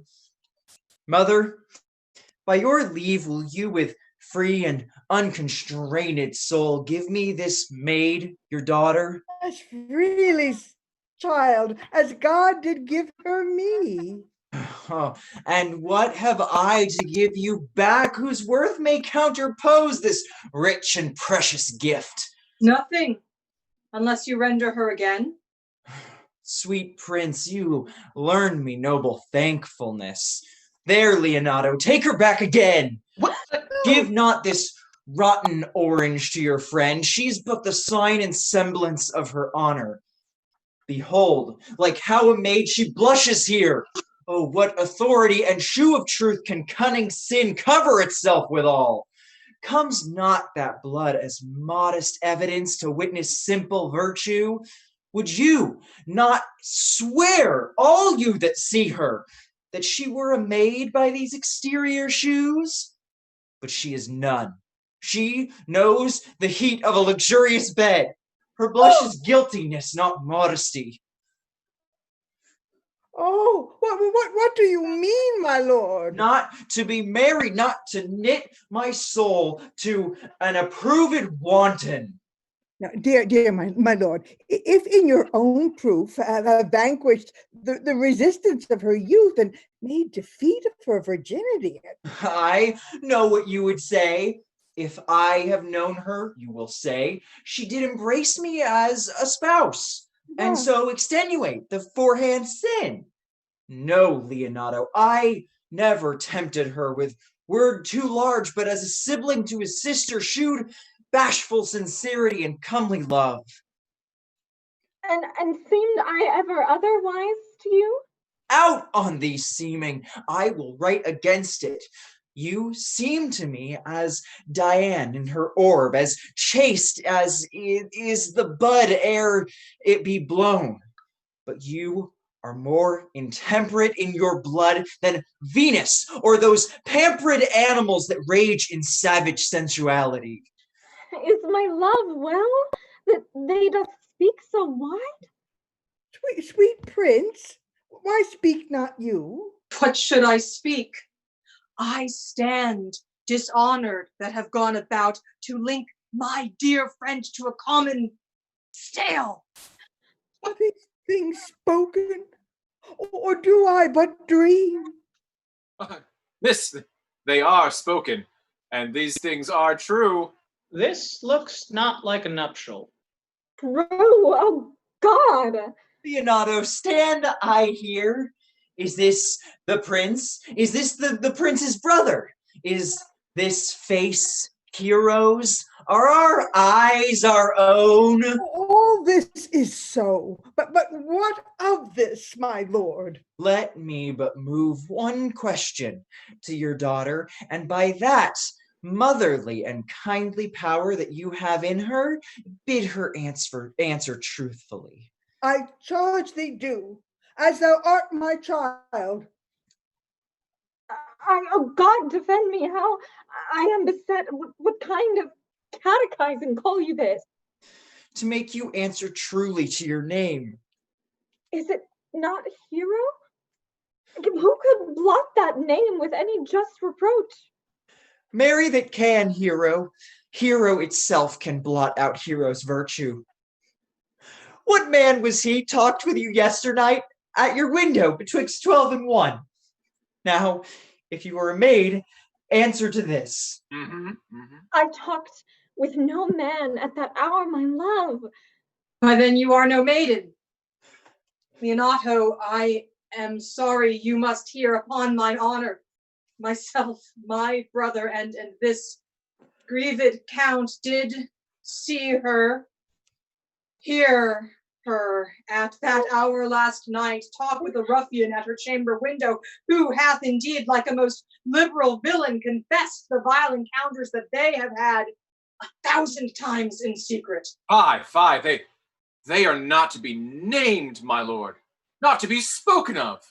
There is not chastity enough in language without offense to utter them. Thus, pretty lady, I am sorry for thy much misgovernment. Oh, Hero, what a hero hast thou been if half thy outward graces had been placed about thy thoughts and casualties of thy heart. But fare thee well, most foul, most fair. Farewell thy pure impity and impious pure. For thee I'll lock up all gates of love, and on my eyelids shall conjecture hang, to turn all beauty into thoughts of harm, and never shall it be more gracious. Hath no man's dagger here a point for me? Why, how now, cousin, wherefore sink you down? Come, let us go. These things come thus to light, smothers her spirits up. How doth the lady? Dead, I think. Help! Auntie, why, Hero! Why, Hero! Auntie! Senior Benedict Friar! Oh, Fate, take not away thy heavy hand. Death is the fairest cover for her shame that may be wished for. How now, cousin Hero? Have comfort, lady. Oh, dost thou look up? Yea, wherefore should she not? Wherefore? Why? Doth not every earthly thing cry, shame upon her? Could she here deny the story that is printed in her blood? Oh, do not live, hero. Do not ope thine eyes. Why ever wast thou lovely in my eyes? Why had I not with charitable hand took up a beggar's issue at my gates, who smeared thus and mired with infamy? I might have said, no part of it is mine. This shame derived itself from unknown loins. But mine, and mine I loved, and mine I praised, and mine that I was proud on, mine so much that I myself was to myself not mine. Valuing of her, why she is fallen into a pit of ink, that the wide sea hath drops too few to wash her clean again, and salt too little which may season give to her foul tainted flesh. Whoa. Ma'am, be patient. For my part, I am so attired and wondered, I know not what to say. On my soul, my cousin, Beatrice. On my soul, my cousin is belied. Lady, were you her bedfellow last night? No, truly not. Although until last night, I have this 12-month been her bedfellow. Confirmed. Oh, that is stronger made, which was before barred up with ribs of iron. Would the princes lie, and Claudio lie, who loved her so that, speaking of her foulness, washed it with tears? Hence from her, let her die. Hear me a little, for I have only been silent so long and given way unto this course of fortune by noting of the lady I have marked 1,000 blushing apparitions to start into her face, 1,000 innocent shames in angel whiteness bear away those blushes, and in her eye there hath appeared a fire to burn the errors that these princes hold against her maiden truth.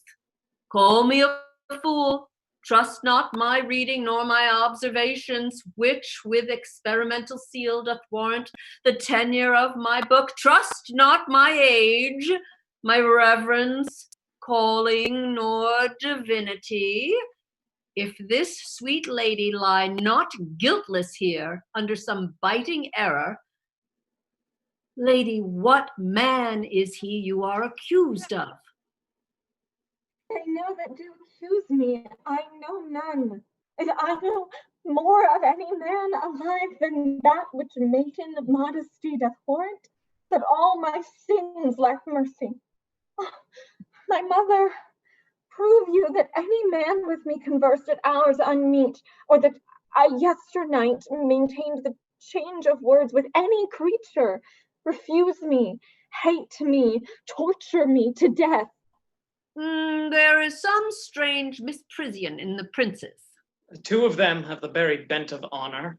And if their wisdoms be misled in this, the practice of it lives in John the Bastard, whose spirits toil in the frame of villainies.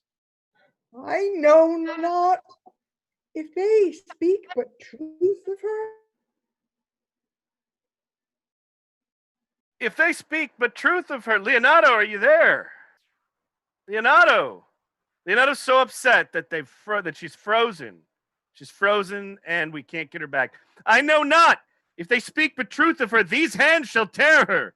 If they wrong her honor, the proudest of them shall well hear of it. You shall well hear of it. Am I back yet? You're good. Pause a while, and let my counsel sway you in this case. Your daughter here, the princess, left for dead, let her a while be secretly kept in and publish it, that she is dead indeed. Maintain a mourning ostentation, and on your family's old monument hang mournful epitaphs, and do all the rites that appertain unto a burial. What should become of this? What will this do? Marry, this well carried shall on her behalf change slander to remorse. That is some good. But on this travail look for greater birth. She dying, as it must be so maintained, upon the instant that she was accused, shall be lamented, pitied, and excused. But if all aim but this be levelled false, the supposition of the lady's death will quench the wonder of her infamy. And if it sort not well, you may conceal her as best befits her wounded reputation in some reclusive and religious life, out of all eyes, tongues, minds, and injuries. Signora Leonata, let the friar advise you. And though you know my inwardness and love is very much unto the Prince and Claudio, yet by mine honor, I will deal with this as secretly and justly as your soul should with your body. Be that I flow in grief, the smallest twine may lead me. 'Tis well consented, presently away, for to strange sores strangely they strain the cure. Come, lady, die to live. This wedding day perhaps is but prolonged. Have patience and endure. Lady Beatrice, have you wept all this while? Yea, and I will weep a while longer. I would not desire that. You have no reason, I do it freely. Surely I do believe your fair cousin is wronged. How much the man might deserve of me that would right her. Is there any way to show such friendship? A very even way, but no such friend. May a man do it? It is a man's office, but not yours. I do love nothing in the world so well as you. Is not that strange? Strange is the thing I know not. Were it possible for me to say I love nothing so well as you, but believe me not, and yet I lie not. I confess nothing, and I deny nothing. I'm sorry for my cousin. By my sword, Beatrice, thou lovest me. Do not swear by it and eat it.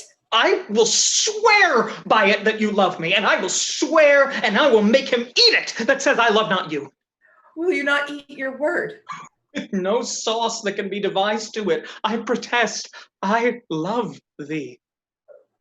Why then, God, forgive me. What offense, sweet Beatrice? You have stayed me in a happy hour. I was about to protest I loved you. And do it with all thy heart.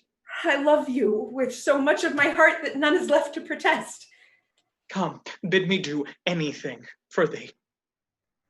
Kill Claudio.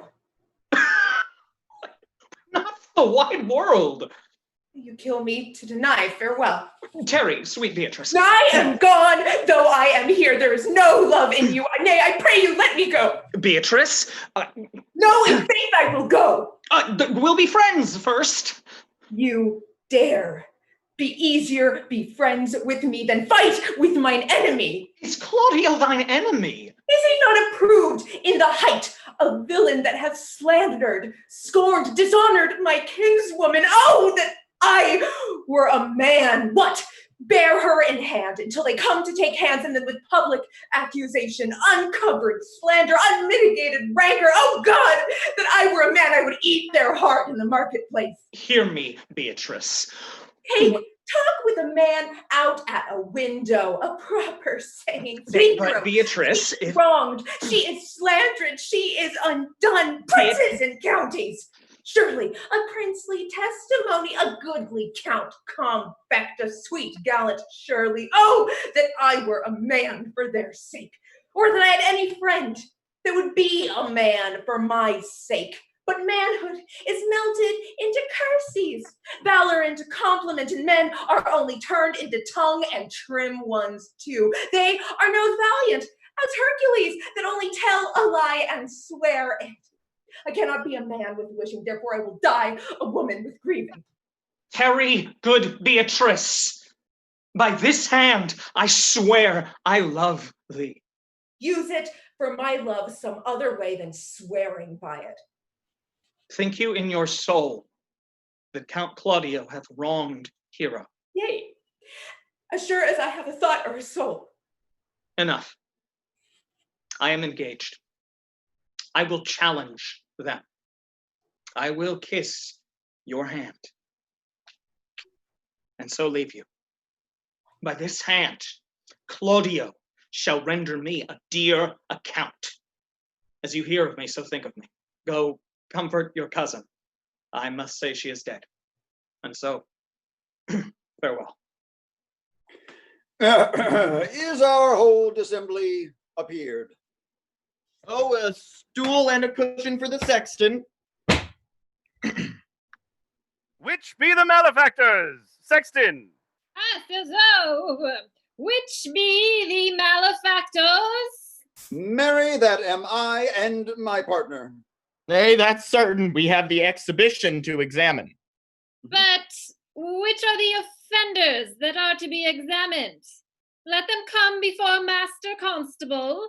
Ah, yea, Mary, let them come before me. What is your name, friend? Borachio. Pray write down, Borachio. Yours, sirrah? I am a gentleman, sir, and my name is Conrad. Well, write down Master Gentleman Conrad. Masters, do you serve God? Masters, it is proved already that you are little better than false knaves, and it will go too near to be thought so shortly. How answer you for yourselves? Marry, sir, we say we are none. Aha. A marvelous witty fellow, I assure you, but I will go about with him. Come you hither, sir. A word in your ear, sir. I say to you, it is thought you are false knaves. Sir, I say to you, we are none. Well, stand aside. For God, they are both in a tale. Have you written down that they are none? Master Constable, you go not the way to examine. You must call forth the watch that are the accusers. Yea, Mary, that's the eftest way. Let the watch come forth. Masters, I charge you in the prince's name, accuse these men. This man said, sir, that Don John, the prince's brother, was a villain. Write down Prince John a villain. Oh, this is flat perjury to call a prince's brother villain. Master Constable. I pray thee, fellow. Peace, I do not like thy look, I promise thee. What heard you him say else? Marry, that he had received 1,000 ducats of Don John for accusing the lady hero wrongfully. Flat burglary as ever was committed. Yeah, by the mass that it is. Mm-hmm. What else, fellow? And that Count Claudio did mean upon his words to disgrace Hero before the whole assembly and not marry her. Ho, ho, ho, villain! Thou wilt be condemned into everlasting redemption for this. What else? That is all. This is more masters than you can deny. Prince John is this morning secretly stolen away. Hero was in this manner accused, in this very manner refused, and upon the grief of this, so dainly died. Master Constable, let these men be bound and brought to Leonato. I will go before and shew him their examination. Come, let him be opinioned. Let him be in the hands of Coxcomb. Oh, it's my life. Where's the sexton? Let her write down Prince's officer Coxcomb. Come, bind them now. Naughty varlet. Away! You are an ass! You are an ass! Dost thou not suspect my place? Dost thou not suspect my years? Oh, ho, ho, that she were here to write me down an ass. But, masters, remember that I am an ass.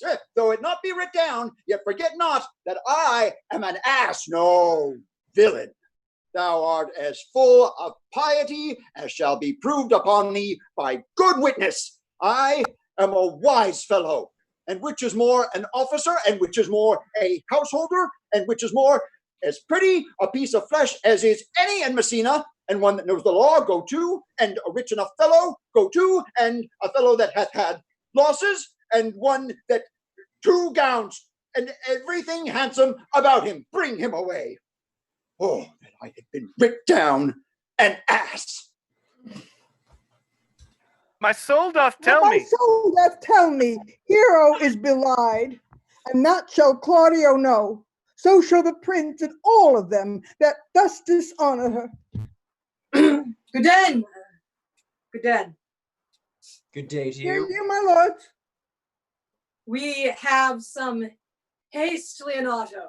Oh, some haste, my lord. Well, fare you well, my lord.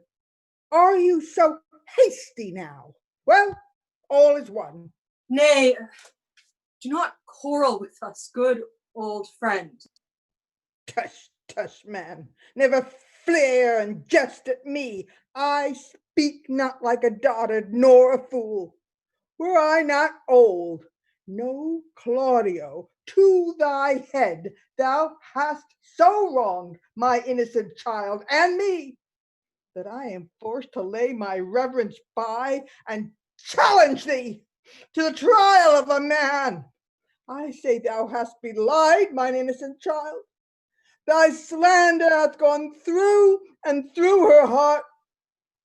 She lies buried with her ancestors. Oh, in a tomb where never scandal slept, save this of hers, framed by thy villainy. My villainy? Thine, Claudio, thine, I say. You say not right, old friend. Oh, my lord, I'll prove it on his body if he dared. Despite their nice fence and their active practice, their May of youth and bloom of lustihood.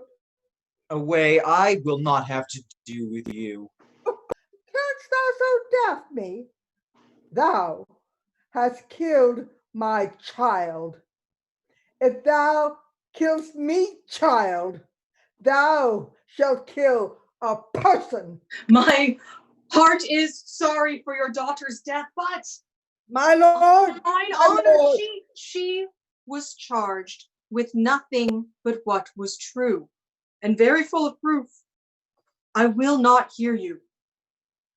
No, I will be heard, and shall, or some of us will smart for it. See, here comes the man we went to seek. Ah, now, senor, what news? Good day, my lord. Welcome, senor. You are almost come to part, almost a fray. We had like to have our two noses snapped off with an old woman without teeth. Leonato, what thinkst thou? Had we fought, I doubt we should have been too young for her. In a false quarrel, there is no true valor. I came to seek you both. We have been up and down to seek thee, for we are high proof melancholy, and would fain have it beaten away. Wilt thou use thy wit? It is in my scabbard. Shall I draw it? Dost thou wear thy wit by thy side? Never any did so, though very many have been beside their wit. I will bid thee draw, as we do the minstrels draw to pleasure us. As I am an honest man, he looks pale. Art thou sick or angry? What courage, man! What though care kill the cat? Thou hast mettle enough in thee to kill care. One, I shall meet your wit in the career, and you charge it against me. I pray you choose another subject. Nay, then give him another staff. This last was broke cross. By this light, he changes more and more. I think he be angry indeed. Shall I speak a word in your ear? God bless me from a challenge. You are a villain. I jest not. I will make it good. How you dare, with what you dare, and when you dare. Do me right, or I will protest your cowardice. You have killed a sweet lady, and her death shall fall heavy on you. Let me hear from you. Well, I will meet you, so I may have good cheer. What a feast! A feast! Your wit ambles well, it goes easily. I'll tell thee how Beatrice praised thy wit the other day. I said, that's a fine wit. True, says she, a fine little one. No, said I, a great wit. Right, says she, a great gross one. Nay, said I, a good wit. Just, said she, it hurts nobody. Nay, said I, that the gentleman is wise. Oh, certain, said she, a wise gentleman. Nay, said I, he hath the tongues. Oh, that I believe, said she, for he swore a thing to me on Monday night, which he forswore on Tuesday morning. There's a double tongue, there's two tongues. Thus did she an hour together transshape thy particular virtues, yet at last she concluded, with a sigh, thou wast the properest man, and it's a lie. For which she wept heartily, and said she cared not. Yea, that she did, but yet for all, and if she did not hate him deadly, she would love him dearly. The old one's daughter told all. All, and moreover, God saw him when he was hid in the garden. But when shall we set the savage bull's horns on the sensible Benedict's head? Yea, and text underneath, here dwells Benedict, the married man. Fare you well, child. You know my mind. I will leave you now to your gossip-like humor. You break jests as braggarts do their blade, which God be thanked hurt not. My lord, for your many courtesies, I thank you. I must discontinue your company. Your brother, the bastard, is fled from Messina. You have among you killed a sweet and innocent lady. And for my noble Lackbeard there, they and I shall meet. Until then, peace be with them. He is in earnest. In most profound earnest, and I'll warrant you for the love of Beatrice. And hath challenged thee. Most sincerely. What a pretty thing man is when he goes in his doublet and hose and leaves off his wit. But soft you, let me be, pluck up my heart and be sad. Did he not say my brother had fled? Come you, sir, if justice cannot tame you, she shall ne'er weigh more reasons in her balance. Nay, and you be a cursing hypocrite once, you must be looked to. How now? Two of my brother's men bound? Baracchio one? Hearken after their offense, my lord. Officers, what offense have these men done? Marry, sir, they have committed false report. Moreover, they have spoken untruths. Secondarily, they are slanders. Sixth, and lastly, they have belied a lady. Thirdly, they have verified unjust things. And to conclude, they are lying knaves. First, I ask thee what they have done. Thirdly, I ask thee what their offense. Sixth, and lastly, why they are committed, and to conclude, what you lay to their charge. Rightly reasoned, and in his own division, and by my troth, there's one meaning well suited. Who have you offended, masters, that you are thus bound to your answer? Well, this learned constable is too cunning to be understood. What's your offense? Sweet prince, let me go no farther to mine answer. Do you hear me? And let this count kill me. I have deceived even your very eyes. What your wisdoms could not discover, these shallow fools have brought to light, who in the night overheard me confessing how Don John, your brother, incensed me to slander the lady Hero, how you were brought into the orchard and saw me court Margaret in Hero's garments, how you disgraced her when you should marry her. My villainy they have upon record, which I had rather seal with my death than repeat over to my shame. The lady is dead upon mine and my master's false accusation, and briefly, I desire nothing but the reward of a villain. Runs not this speech like iron through your blood? I have drunk poison while he's uttered it. But did my brother set thee on to this? Yeah, and paid me richly for the practice of it. He is composed and framed of treachery. Unfled he is upon this villainy. Sweet hero, now thy image doth appear in the rare semblance that I loved it first. Come, bring away the plaintiffs. By this time our sexton hath reformed the Lady Leonato of the matter.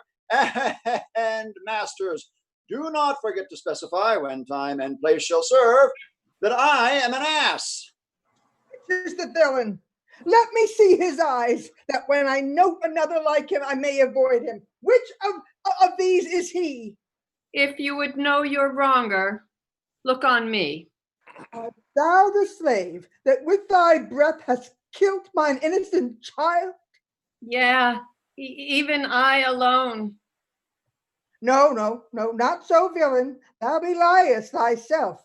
Here stand a pair of honorable lords. A third is fled that had a hand in it. I thank you, princes, for my daughter's death. Recorded with your high and worthy deeds. 'Twas bravely done, if you bethink you of it. I know not how to pray your patience, yet I must speak. Choose your revenge yourself. Impose me to what patience your invention can, penance your invention can lay upon my sin. Yet sinned I not, but in mistaking. By my soul, nor I. And yet to satisfy this good old one, I would bend under any heavy weight that she'll enjoin me to. I cannot bid you, my daughter, live. That were impossible. But I pray you both, possess the people in Messina here, how innocent she died. And if your love can labor aught in sad invention, hang her an epitaph upon her tomb and sing it to her bones. Sing it tonight. Tomorrow morning, come you to my house, and since you could not be my son-in-law, but yet be my nephew. My brother had a child, almost the copy of my child that's dead, and she alone is heir to both of us. Give her the right you should have given her cousin, and so dies my revenge. Oh, noble man, your overkindness doth wring tears from me. I do embrace your offer and dispose for henceforth of poor Claudio. Tomorrow then I will expect your coming. Tonight I take my leave. This naughty man shall face to face be brought to Margaret, who I believe was packed in all the wrong, hired to it by your brother. No, by my soul, she was not, nor knew not what she did when she spoke to me, but always hath been just and virtuous in anything that I do know by her. Moreover, lady, which indeed is not under white and black, this plaintiff here, the offender, did call me ass. I beseech you, let it be remembered in his punishment. Pray you examine him upon that point. Oh, I thank thee for thy care and honest pains. Your worship speaks like a most thankful and reverend youth, and I praise God for you. Go, I discharge thee of thy prisoner, and I thank thee. Oh, well, I leave an errant knave with your worship, which I beseech your worship to correct for yourself, for the example of others. God keep your worship. I wish your worship well. God restore you to health. I humbly give you leave to depart, and if a merry meeting may be wished, God prohibit it. Come, neighbor. Farewell, my lords. My lords, I'll look for you tomorrow. We will not fail. Tonight I'll mourn with Hero. Oh, bring you these fellows, we'll talk with Margaret, how her acquaintance grew with this lewd fellow. Pray thee, sweet Mistress Margaret, deserved well at my hands by helping me to the speech of Beatrice. Will you then write me a sonnet in praise of my beauty? I in so high a style, Margaret, that no man living shall come over it, for in most comely truth thou deservest it. To have no man come over me? Why shall I always keep below stairs? Thy wit is as quick as the greyhound's mouth, it catches. And yours as blunt as the fencer's foils, which hit but hurt not. A most manly wit, Margaret. It will not hurt a woman. And so I pray thee call Beatrice. I give thee the bucklers. Give us the swords. We have bucklers of our own. If you use them, Margaret, you must put in the pikes with a vice, and they are dangerous weapons for maids. Well, I will call Beatrice to you, who I think hath legs. And therefore will come. The God of love that sits above and knows me how pitiful I deserve. I mean in singing, but in loving. Leander the good swimmer, Troilus, the first employer of panders, and a whole book full of these quondam carpet mongers whose name yet runs smoothly in even the road of blank verse. Why, they were never so truly turned over and over as my poor self in love. Mary, I cannot shew it in rhyme. I have tried. I can find out no rhyme to lady, but baby, an innocent rhyme. For scorn, horn, a hard rhyme. For school, fool, a babbling rhyme. Very ominous endings. No, I was not born under a rhyming planet, for I cannot woo in festival terms. Sweet Beatrice, wouldst thou come when I called thee? Yea, Signor, and depart when you bid me. Oh, stay but till then. Then is spoken very well now, and yet ere I go, let me go with that I came, which is with knowing what hath passed between you and Claudio. Only foul words, and thereupon I will kiss thee. Foul words is but foul wind, and foul wind is but foul breath, and foul breath is noisome, therefore I will depart unkissed. Thou hast frighted the word out of his right sense, so forcible is thy wit. But I must tell thee plainly, Claudio undergoes my challenge, and either I must shortly hear from them, or I will subscribe them a coward. And I pray thee, now tell me, for which of my bad parts didst thou first fall in love with me? For them all together, which maintain so politic a state of evil that they will not admit any good parts to intermingle with them. But for which of my good parts did you first suffer love for me? Suffer love, a good epithet. I do suffer love indeed, for I love thee against my will. In spite of your heart, I think, alas, poor heart, if you spite it for my sake, I will spite it for yours, for I will never love that which my friend hates. Thou and I are too wise to woo peaceably. But now tell me, how doth your cousin? Very ill. And how do you? Very ill too.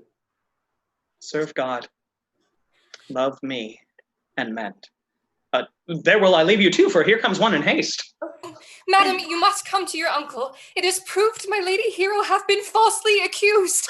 The prince and Claudio mightily abused, and Don John is the author of all, who is fled and gone. Will you come presently? Will you go hear this news, Signor? I will live in thy heart, die in thy lap, and be buried in thy eyes.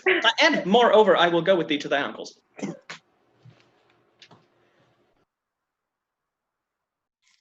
Is this the monument? Is this the monument of Leonardo? It is, my lord.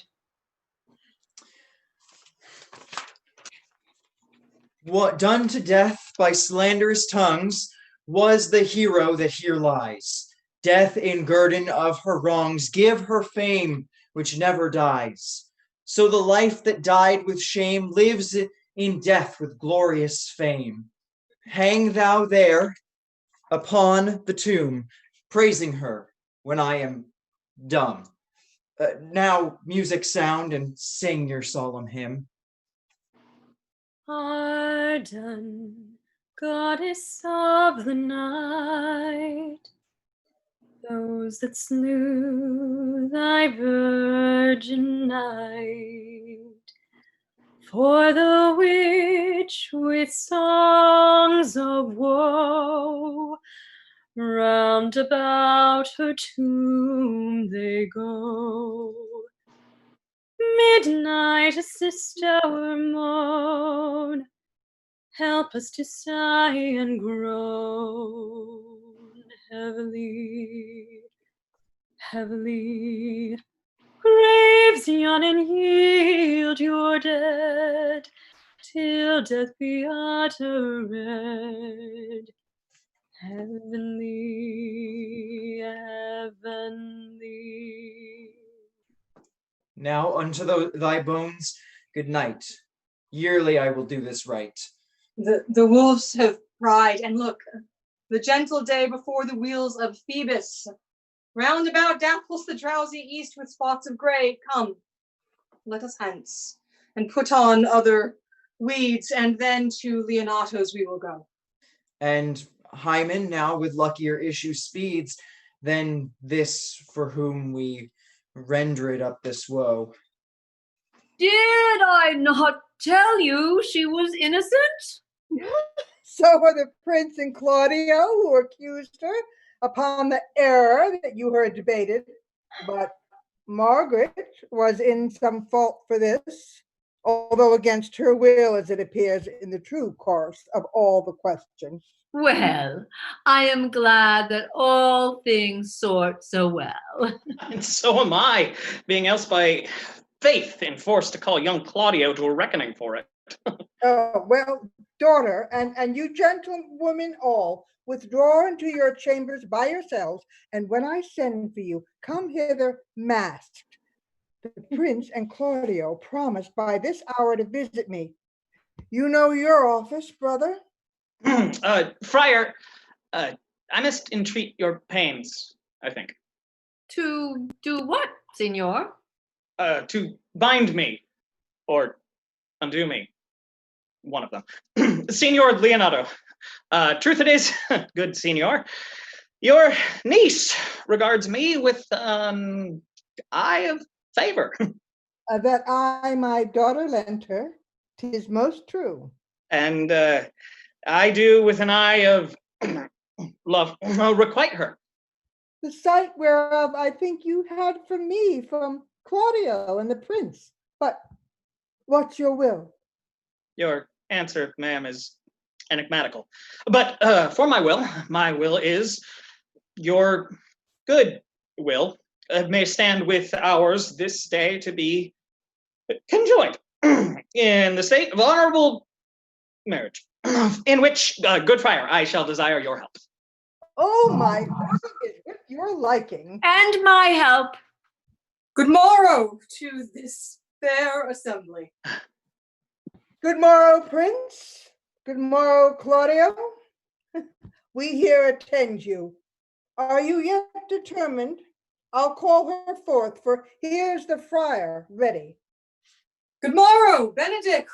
Why, what's the matter? That you have such a February face, so full of frost and storm and cloudiness. I think he thinks upon the savage bull.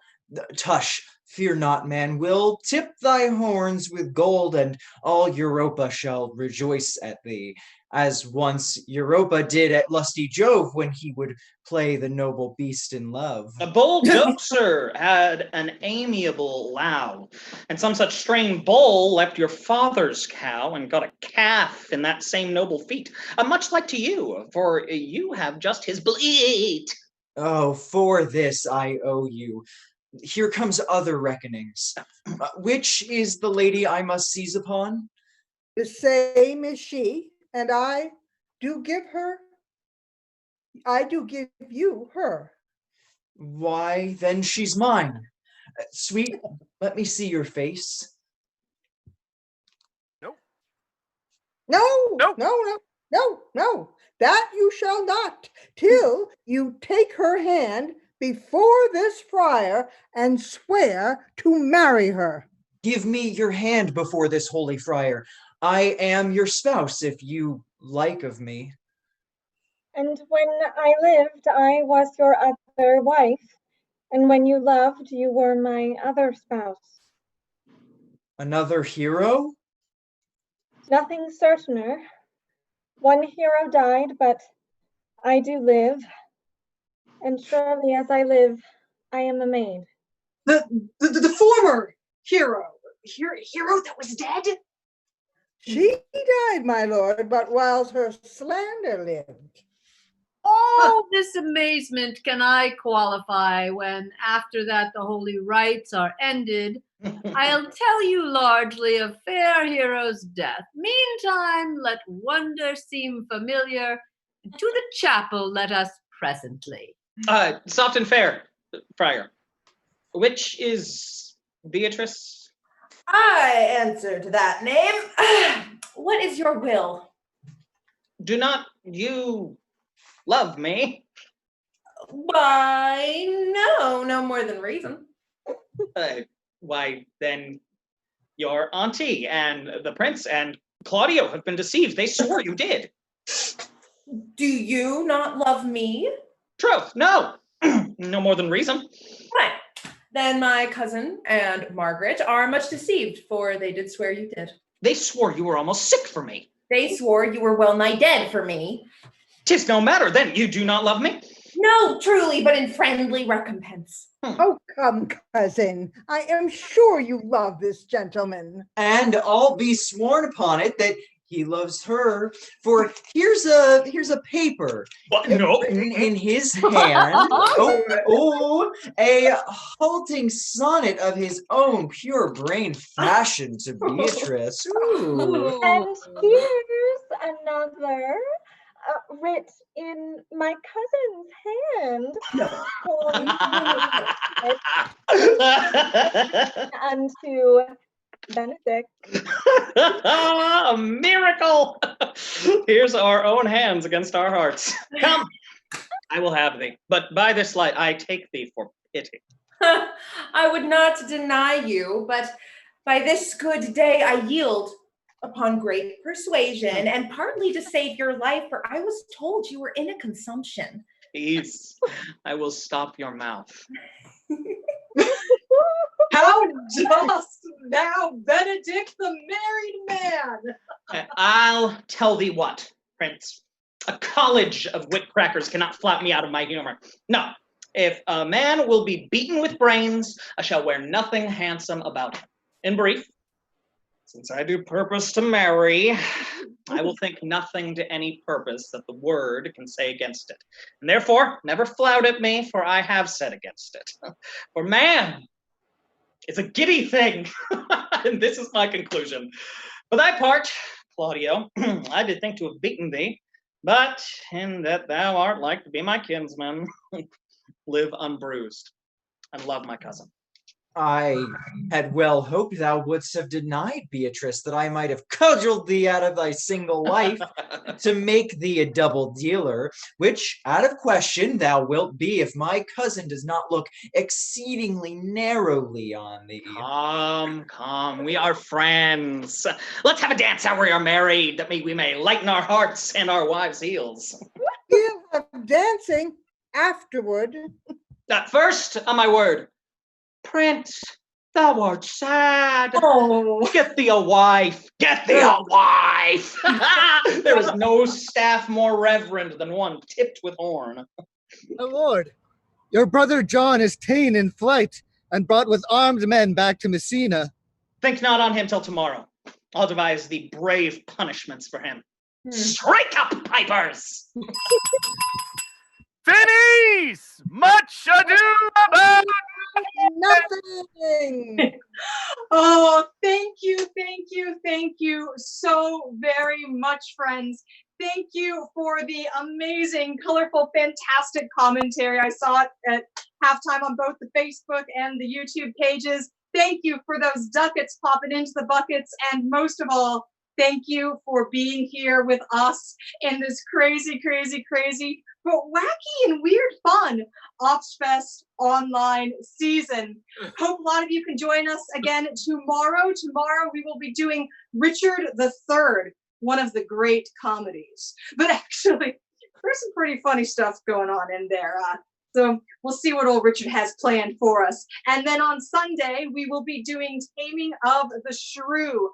For all of the upcoming shows, for the updates, for the links, go to www.opsfest.org. Thank you so much again for being here with us, friends. Have an excellent evening. Thanks.